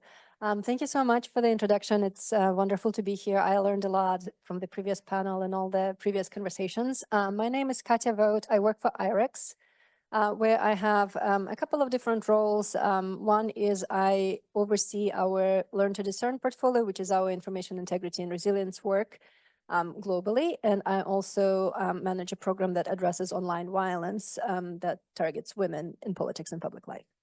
And those worlds are not too separate, actually, as it turns out, sadly. But the way I came into this work, I actually am as an educator by training as well. I started as a middle school teacher years and years ago, and then went into education policy, and from there, international development work. Went all the way to civil society strengthening, good governance, democracy building, came back to the fact that you need to educate humans to navigate this world. And so media literacy and information resilience kind of brings me back to that. The need to work with teachers, with educators, with parent communities to learn how to navigate today's world. Sarah. Hi, everyone. Thanks for, is this on and okay? Are we okay? So, and I think you have to talk loud. Okay, I'll use my teacher voice. So I am a former high school history teacher right here in DC, but started my work in media literacy as a grad student at Stanford, where I worked with the Stanford History Education Group, now the Digital Inquiry Group, first to develop short assessments of young people's ability to evaluate information online. And we learned and released a report just before the 2016 election that showed that really across the board, middle school, high school, and college students struggled to make wise decisions about what to trust on the internet. And really like pretty stark picture and depressing picture of our ability to evaluate information online. And sort of at a parallel time was also working to understand what it looks like to be really good at evaluating online information. With Sam Weinberg, I studied how professional fact checkers approached making decisions about what to trust online, and identified a few powerful, flexible strategies that we can use. Those included lateral reading, the strategy of not investing time in an unfamiliar source or post, and instead leaving the site and searching for more information about the source through other credible sources. This is, we found, is a really powerful strategy for both identifying misinformation and finding more credible information. So I've spent the last several years designing curriculum and working with teachers and students to teach strategies like lateral reading in mostly secondary schools, also college classrooms. And I'm sort of focused on two major things right now. First of all, making sure that when we teach strategies like lateral reading in classrooms, we're teaching those with issues that are relevant to students, issues that they care about, right? Because if we're just teaching media literacy with super dry topics that students couldn't care less about, then we're not actually preparing them for a world in which they are on social media being confronted with posts that are purposely served to them to make them feel something or think something, right? Just like all of us on social media. So we really need to give students those experiences in schools. And we also need to help teach media literacy embedded in this process of civic inquiry, right? I think a lot of the time in school, teachers, if they have time to teach media literacy, are teaching it sort of as a siloed thing, or just in connection to like an academic research project. And we need to do a better job showing students how media literacy education leads us to find credible sources that we're hopefully then using to talk with other people about the issues that we care about and plan for taking action on civic issues. So that's kind of what I'm in the middle of right now, but I'll stop for now.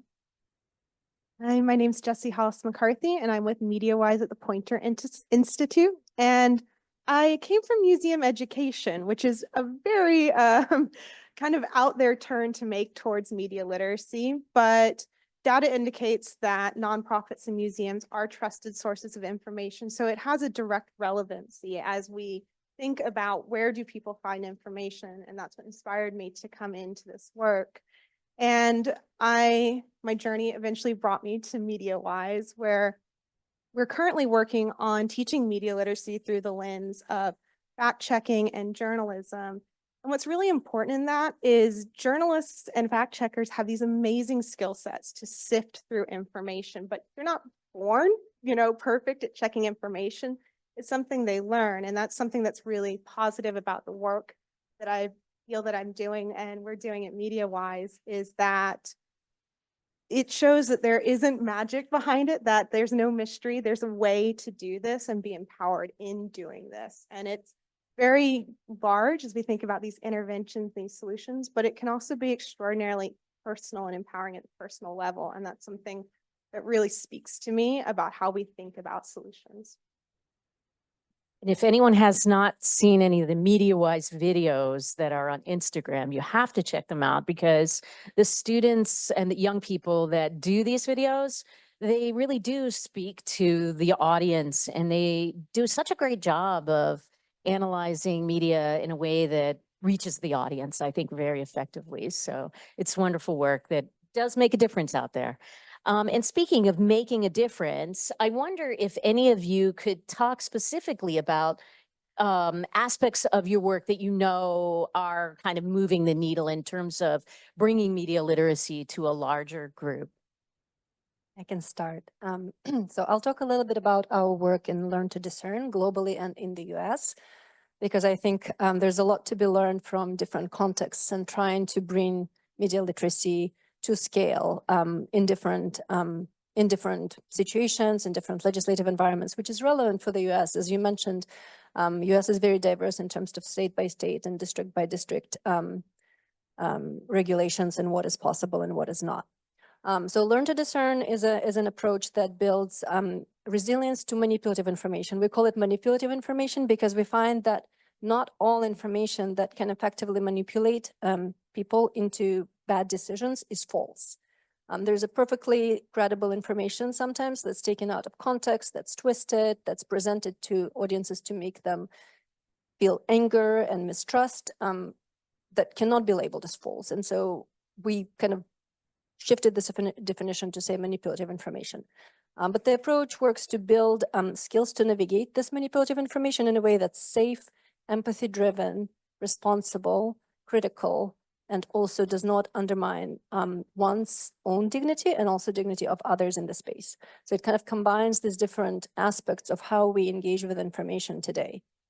And the question of scale and how to bring it to scale is always very critical, because it takes time to learn these skills, because they go beyond just knowing how to do this, talking about fact checking and having a motivation to do it, but actually doing it. Because the way the information space is today, there are a lot of counter incentives. You can be perfectly well intended to seek out credible information and fact-based information, and you may even know how to do that. You may know about lateral reading, and you may know that you need to monitor your emotions when you engage with information. But when you're confronted at the space that has been built like a slot machine, talk about TikTok and having teenagers in the house where something comes at you every 14 seconds, very short and quick, and you think, well, maybe the next thing will be interesting, and you're sitting there for hours, all of those good intentions, they will go by the wayside. And so it takes behavior change, it takes good habits, and so it takes time. So for us, this question of scale is tied into this fact that there are incentives and counter incentives, and we need to think about broader ways in how we shift behaviors as individuals, but also how the normative behaviors of a community in which you're in need to be shifted to reinforce those individual behaviors. So working with schools is the best way to do it at scale on the long term. Unfortunately, where we work internationally, we get funding to do work on projects in, 18 months, 3 years, if we are lucky, 5 years. A lot of the times, these donors do not wait for the generation of students to grow up and make informed decisions in an election. So they want something that will work now with voting age population, or the population who makes decisions for their household. And so we had to figure out how to apply that scale to people who are not in school. And so again, expanding the definition on how can we work with other institutions where people learn, workplaces, professional development, unions, trusted institutions like churches and others in communities, libraries would be employed to work on disseminating and repeating the importance of those skills with individuals. But we also in critical moments when elections, for example, happen and people have to make decisions, we employ short-term strategies.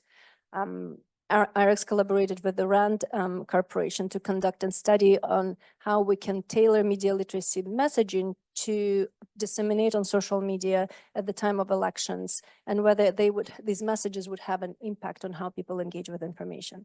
And so this was in the lead up to the 2020 elections in the US, and we actually found that people who consume Kremlin-sponsored disinformation, if they are exposed to media literacy messaging, which alerts them to the presence of manipulation and how to recognize the signs of manipulation, they actually decrease their engagement with Kremlin-sponsored content. And that was a randomized control trial. It was statistically significant. We know that it doesn't last. We know that watching a video online, whether it's media literacy or other, will have a habituation effect, and people will it will lose the potency. But when you have these kind of key moments where we need people to remember to check for accuracy, those work as good reminders. So these are the kind of things that we found work. And we also found that collaborating with systems like education systems, district officials in the US, where we do have pilots with middle schools, for example, on building media literacy into education systems, on working with caregiver communities, tapping into the safeguarding function that we all have when it comes to our children's engagement with information, where you can reach out to those communities and tell them, we can help you understand how your teenagers engage with, and children engage with information, and equip them. And while doing that, we also give those adults those skills. Was found a very productive approach. So these are just a few strategies. I'm happy to follow up and talk more about any of them, but really trying to tap into the distribution systems at scale and trying to get to that behavior change is key, because people will revert back to their original behaviors if not supported. I appreciate that you talked about the fact that you really do have to approach the teaching and integration of media literacy from a full sales sort of approach. So yes, in the schools, and it's complicated. And I had the opportunity last month to represent, namely in Argentina, actually. And the reason that I was there was because a nonprofit brought me there that was doing media literacy education in Northwest Argentina. So it wasn't necessarily the schools, but I did have the opportunity because I said, I'd love to talk to teachers. And so while I was there, I did have the opportunity to talk to them, but they aren't necessarily doing it in the schools or as systematically as we need to make a concerted effort to do. Yet there was another nonprofit in Buenos Aires that is also trying to do it. And still, I think that they're asking the same kinds of questions, like, how do we do this? Ironically, they got their funding for this program for media literacy from the U.S. Embassy in Buenos Aires. So we have, we do have a precedence for our government providing the funding for places to be doing media literacy. And yet we kind of need to push here. And I've thought a lot about this recently in terms of thinking about, the 1950s when Sputnik was launched, we had the National Defense Education Act that poured a lot of emphasis in science education specifically. Maybe we need to push for that, as the report kind of suggested, in terms of like the national level for media literacy and pushing it. So that's just food for thought on that. And sorry to interrupt the flow, but what other sort of strategies can you recommend? Yeah, I would say, I mean, and I, again, focus almost entirely in those kind of formal school contexts, working with teachers and students. But the good news is that when we teach media literacy explicitly, it works, right? Like kids get better at evaluating information online, and that seems really simple and straightforward, but that's really good news, right? That like we can make a difference in this huge problem that we're facing, but it takes concerted effort. It takes, first of all, good, high quality curricular resources for teachers. It takes teacher education, right? This is just as much, as other panelists have said, an adult education problem as it is a student education problem. So teachers are no different than any of us in terms of needing to learn updated, effective evaluation strategies and have time to sort of plan for and practice teaching media literacy with their students. So the teacher education piece is huge. And we need to help students confront some of the outdated approaches to evaluating online information that they might have even learned in school, right? There are, when I spend time in middle school and high school classrooms, even now hear students saying all the time, like .org websites are always more reliable than .com websites, right? Which hasn't been true.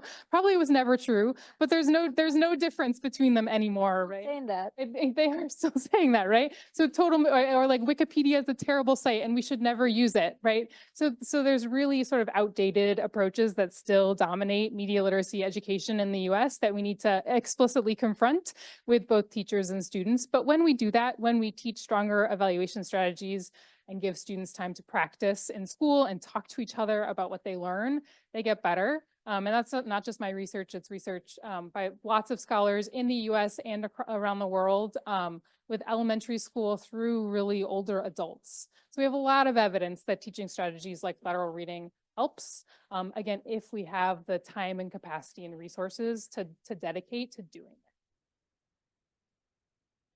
Yeah, and I think reaching communities where they're at, especially when you're dealing with communities that aren't in formal learning situations who still need these skills, is so critical. So that skill building we've seen to be effective. In our MediaWise for Seniors program, they did an evaluation between seniors who had taken the self-guided course and those who hadn't, and measured how much better they got at identifying mis and disinformation. And it was about a 20% shift for those who took the course, who developed those skills, who built it. And so centering on that, skill building, we bring that to other portions of our work. You mentioned the Teen Fact Checking Network, which was what really drew me to come work at MediaWise. And that's a really amazing model of teaching skills, but in a peer-to-peer model. These are teens talking to teens, and that expands in that social media informal learning space with our ambassador program. And so as we built these really effective strategies, we also had to think about, how do they move at scale? How can they go to other communities, and communities that maybe I'm not the best voice to speak to? And so we've seen that expansion. Our Teen Fact Checking Network has been started in Bulgaria with the aid of local partners who are able to customize it to their community and speak to it. We've also seen our ambassador program appear in a video series that worked on our social media, but also in India in partnership with Data Leads and Fakshala, their media literacy component. And they knew to customize across languages. So they brought it in English and Hindi and Malayalam to that. So we see something that works here may not be instantly transferable to another environment, but can absolutely, with that cultural sensitivity and the customization of local environments, we can move those effective strategies from one place to another to equip people both in formal and informal settings of learning. And that doesn't mean we don't go into schools, because as you both mentioned, that is so extraordinarily critical. And just this week, we took that sort of mindset of focusing on skill building and partnered with YouTube to expand their Hit Pause curriculum. So Hit Pause with MediaWise, you can access it there. And those are classroom ready lesson plans, but they do sort of that same thing. They take that skills focus and then leave it open for community selection. And I think that creates a really powerful formula that we've seen be effective across a variety of environments. And it's important because it means great minds get to share what's working without everyone having to start from scratch. Great, thank you.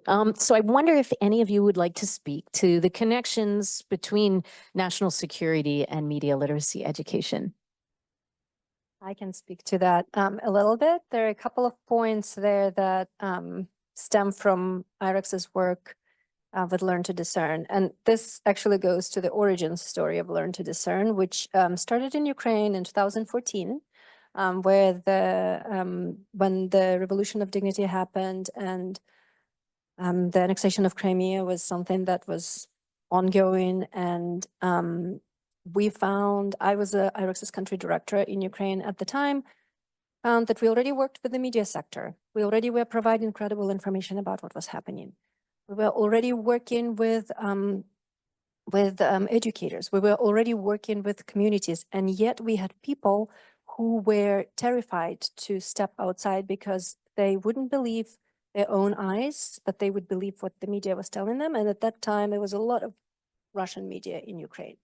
So we thought something has to be done. We need to make media literacy cool again. We need to tell people when they're being manipulated. That's how Learn to Discern started. It started in Ukraine pretty much as a response to this national security threat that the country was facing. It since then have gone to many, many different countries. We work in over 28 countries at the time, but in Ukraine, this program remains one of the biggest and strongest responses to the hybrid warfare that Kremlin accompanies the actual war with. And it has been so critical. We continue to maintain a network. So in Ukraine, just to step back a little bit, we've managed to mainstream media literacy into the education system with the Ministry of Education starting in 2018.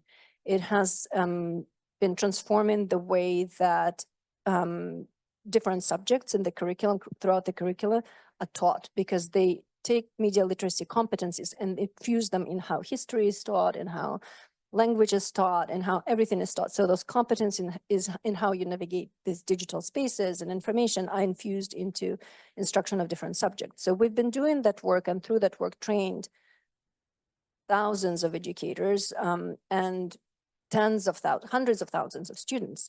However, when the war started, what we found is the full-time scale invasion and war started, we found that our educator community that we've built has become kind of the first line of defense when it comes to ensuring that Ukrainians have access to credible information about what is happening. And at the early days of the war, in February, when bombs started falling, people did not know where to go, where the shelters are, what's real, what's not, where are the troops coming through. There was a lot of panic. Our media literacy educators, teachers in schools became these centers of fact checking and quickly telling people not to panic and directing them to the credible sources.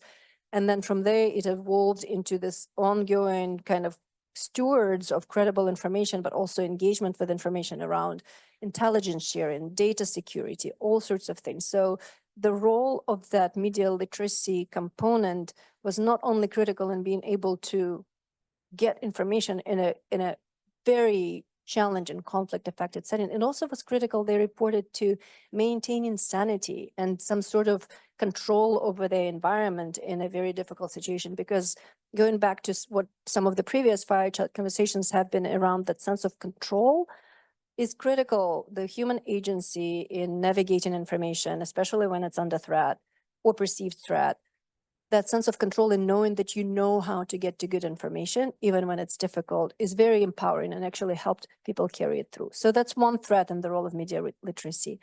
The second one that I would say, and this is something that we've had to build into our elections toolkit, media literacy for elections, that we've just released earlier this year, is this new aspect of the threat that is hasn't been mentioned here, but I see it because I also work on the online abuse portfolio. It's the gender disinformation dimension that is very difficult to counter. Gender disinformation is big in elections worldwide. Both the female candidates, but also female electorate is being attacked with narratives that mean to push women out of the conversation. They also politicize gender and make it a divisive point in counter by kind of juxtaposing it as Western agenda versus traditional values. It becomes this really messy landscape, and it's really, really difficult to counter because they're very identity-tied normative conversations. And what we found in media literacy education is really good at being able to pre-bunk, inoculate against it by having these conversations about empathy and being able to navigate the space that is critical, applying your critical thinking, applying your human rights and human dignity approaches. And so we found that the communities where we work with media literacy and we added this component are actually more resilient in the space. You know, I think national security is often a motivation and a driving force for the state laws that the pending state legislation that we've seen. that requires media literacy or news literacy or whatever you want to call it in schools, in K-12 schools.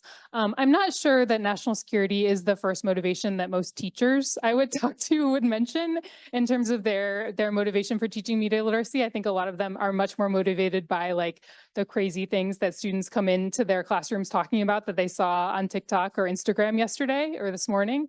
And I think that just speaks to the importance in these efforts of connecting what we're doing to teachers' professional goals. We know that for teacher learning to happen, for new teacher learning to happen, it needs to be connected in a deep way to the goals that teachers already have for their students and their classrooms. So we need to figure out what's driving teachers, right? Whether it's a science teacher who's worried about their students confronting, health or science related misinformation, or a civics teacher who cares about democracy and wants to raise informed citizens, or that teacher who's just like hearing her kids bring in all sorts of crazy stuff from TikTok and is tired of it. That all of those teachers are ready and primed to teach media literacy, arguably, and we need to help them, provide them with resources, make connections to the things that they care about, so that they can take on teaching media literacy. And I think that it matters more for us to be flexible in our motivations and goals so that we can meet teachers where they are. As I think about this question, I am not a policy specialist and I don't work on policy, which is the most media literacy way to start an answer. Like, here's who I am as a source.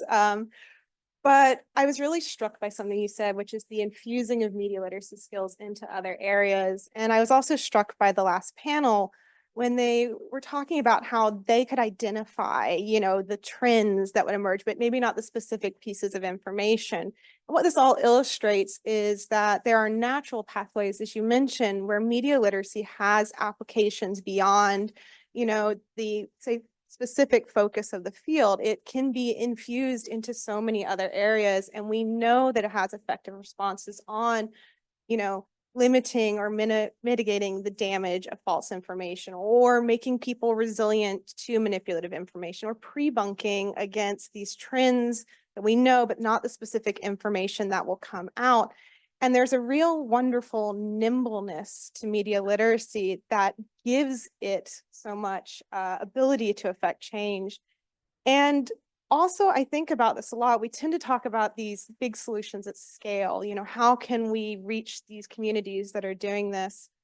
And sometimes we don't think about, the communities are lots of individual people, and that change can happen when individuals are empowered, when they have not just a plan to vote, but a plan for how to navigate information as they make that plan. That happens and that adds up. And I think if we look at it in this, call for, or this theme of, how does it connect to national security? I think it connects to so many different things, and we need to look for ways to really infuse it into different areas to address these challenges we're all seeing in our work. So to put ourselves in social media, I give that a thumbs up, Jesse, for sure, because I was thinking the same thing with what Katya brought up in terms of the integration of media literacy across disciplines and having it be apparent as opposed to being like a standalone class that many teachers would say, oh, another thing. But if it makes a lot of sense, as Sarah brought up, that teachers who want to do the right thing will see the meaning and see the relevance and see the way that it uplifts critical thinking. Another challenge, though, that we have here in the United States is I thought about when you talked about the ways in which in the Ukraine specifically, you're working on uplifting and emphasizing empathy. Well, here we have a little bit of a problem with some book bannings and some prohibitions that exist about what can and cannot be taught in schools, which makes it sometimes problematic here to have these kinds of conversations. And in fact, actually, I'll date myself, but when I first started my teacher education position up at Loyola University, it was the year after 9/11. So again, dating. And all I heard from teachers when I was teaching media literacy at that time was we couldn't talk about it. We couldn't talk about it. And so one of the things that I made a point of doing in the media literacy class that I designed for teachers was to have that particular week with when the next tragedy happens, what are the key questions that you can engage your students in having about these situations? You know, at the time, the next situation was Hurricane Katrina, and how that also, there was a lot of stops put on that when we wanted to talk about the issues of race and racism that it contributed to the tragedies there. And so we really have to work on this empathy piece, I think, simultaneous to the media literacy to ensure that we can have the kind of honest and important conversations that need to take place, not only in classrooms, but in the general society. So that's a piece I think that, you know, do we think about empathy with national security? No, but I think you bring up an incredibly important point about the need to be able to do that. Okay, so we only have a few more minutes, but I know we have at least a lot more to talk about. So,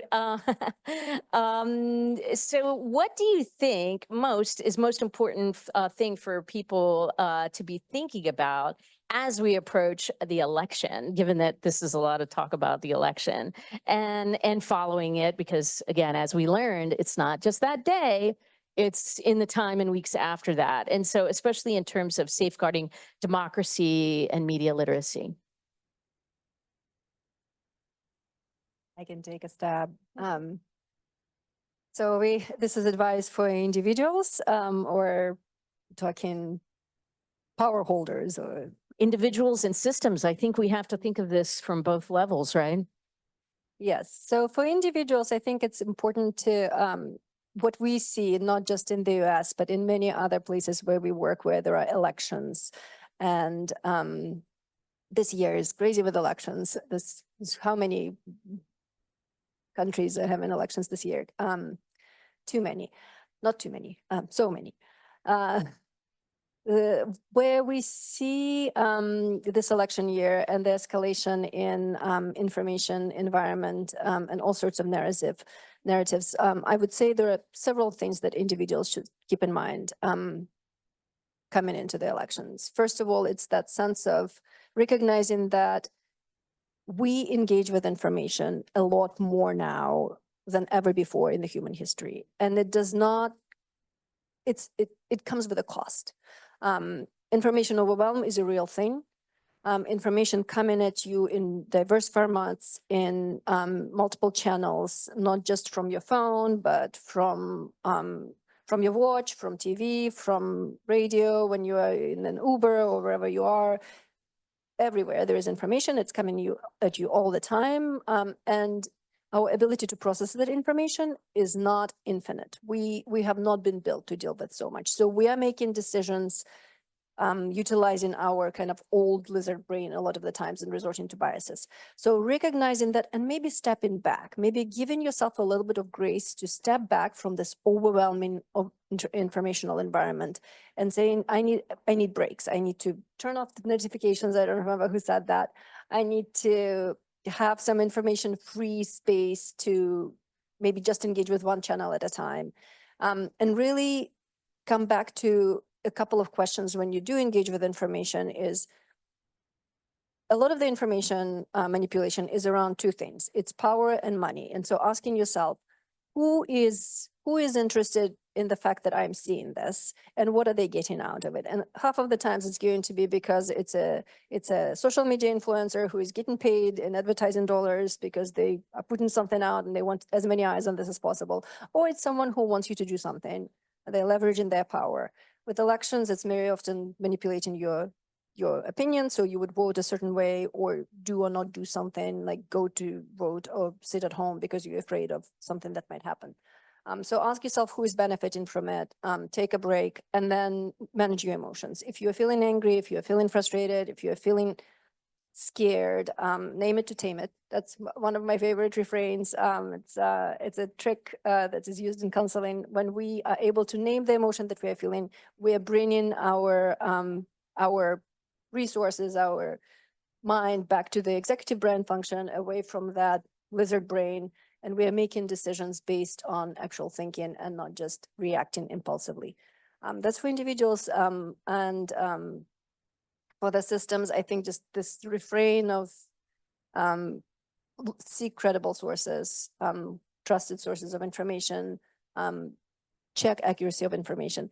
Do not share bad information. If you have not checked, just don't share. Even not clicking that share or like button can reduce the amount of bad information that's being spread if people exercise that restraint and not clicking. I think it's really important to remember that media literacy is a long game, right? Like, I think the interest in media literacy always ticks up around elections. Like my schedule always gets a lot busier around election season, and that's fine.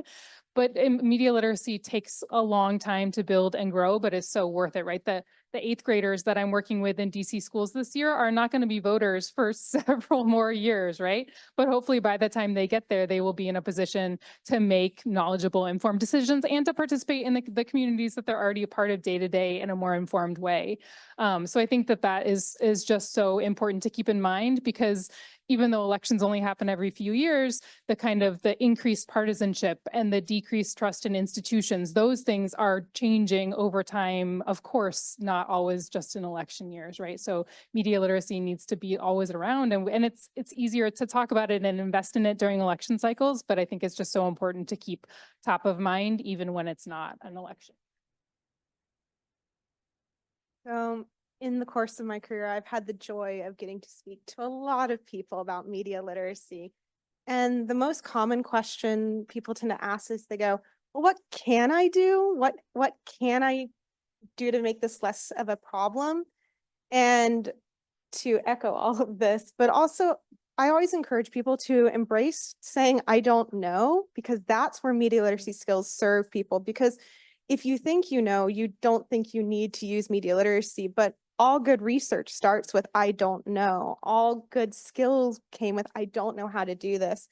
And if we think about, the conversations in digital space, it's a lot of comments of people saying what they know, and very rarely do you hear people say, I don't know.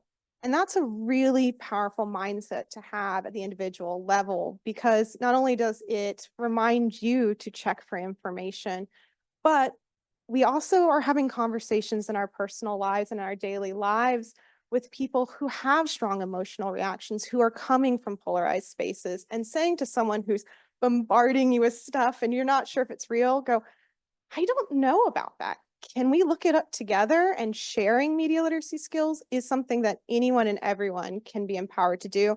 And it's a really simple framework to keep a potentially heated personal interaction from escalating, so that they feel empowered to go, oh yeah, this worked for me. I'm going to do this again. Wait, now what was that lateral reading thing people mentioned? I want that in my life too.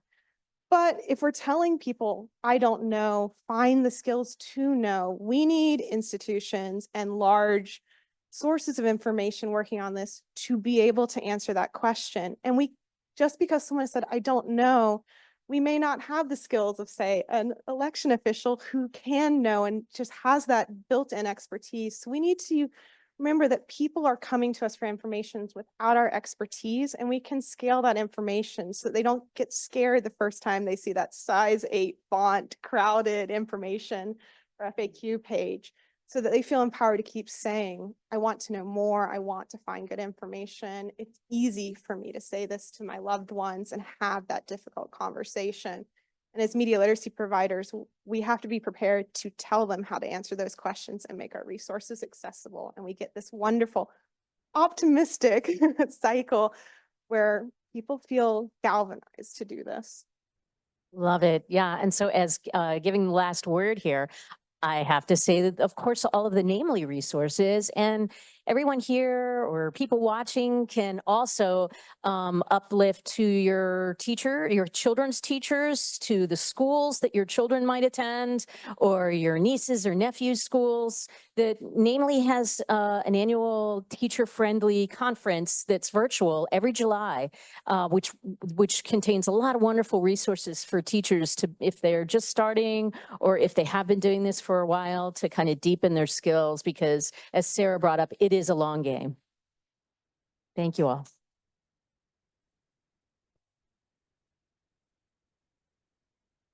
There we go. I want to thank you, our last panel on solutions, and I think that was a great place for us to end. We've talked about a lot of the issues that are facing our society, global society, American society, as we talk about our own national security. So thank you to this last panel that reminded us, I think, of the solutions, how we change our habits, how do we integrate those changes within our daily lives? Because that's really the only way to kind of think about media literacy and changing our habits, our kids' habits, our society's habits. We talked a lot about elections and election security. We had a fantastic panel there, and kind of being like, an elections official like fan. Being based out in Arizona, you do get to know some of these officials. We have gotten to know these individuals, whether they're Bill Gates from Maricopa County and Stephen Richer and Brad Raffensperger in Georgia and Jocelyn Benson. Some of these names are household names at this point. And 10 years ago, elections officials' names would not.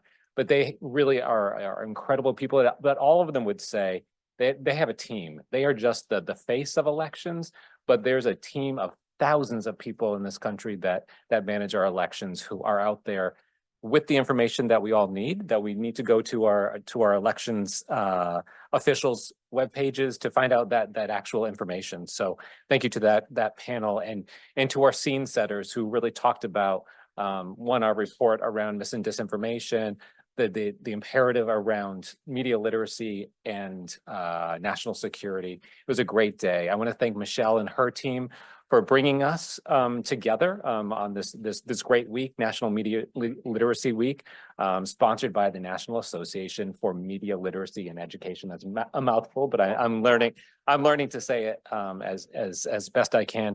And thank you from the McCain Institute here at Arizona State University. We appreciate everyone who showed up here in our Washington headquarters, but also online. We look forward to engaging with you all more. But stay tuned for, this is just day 3 of of the 10th anniversary of Media Literacy Week. So there are several more days, including today, to learn more and how to educate yourself. So thank you again today.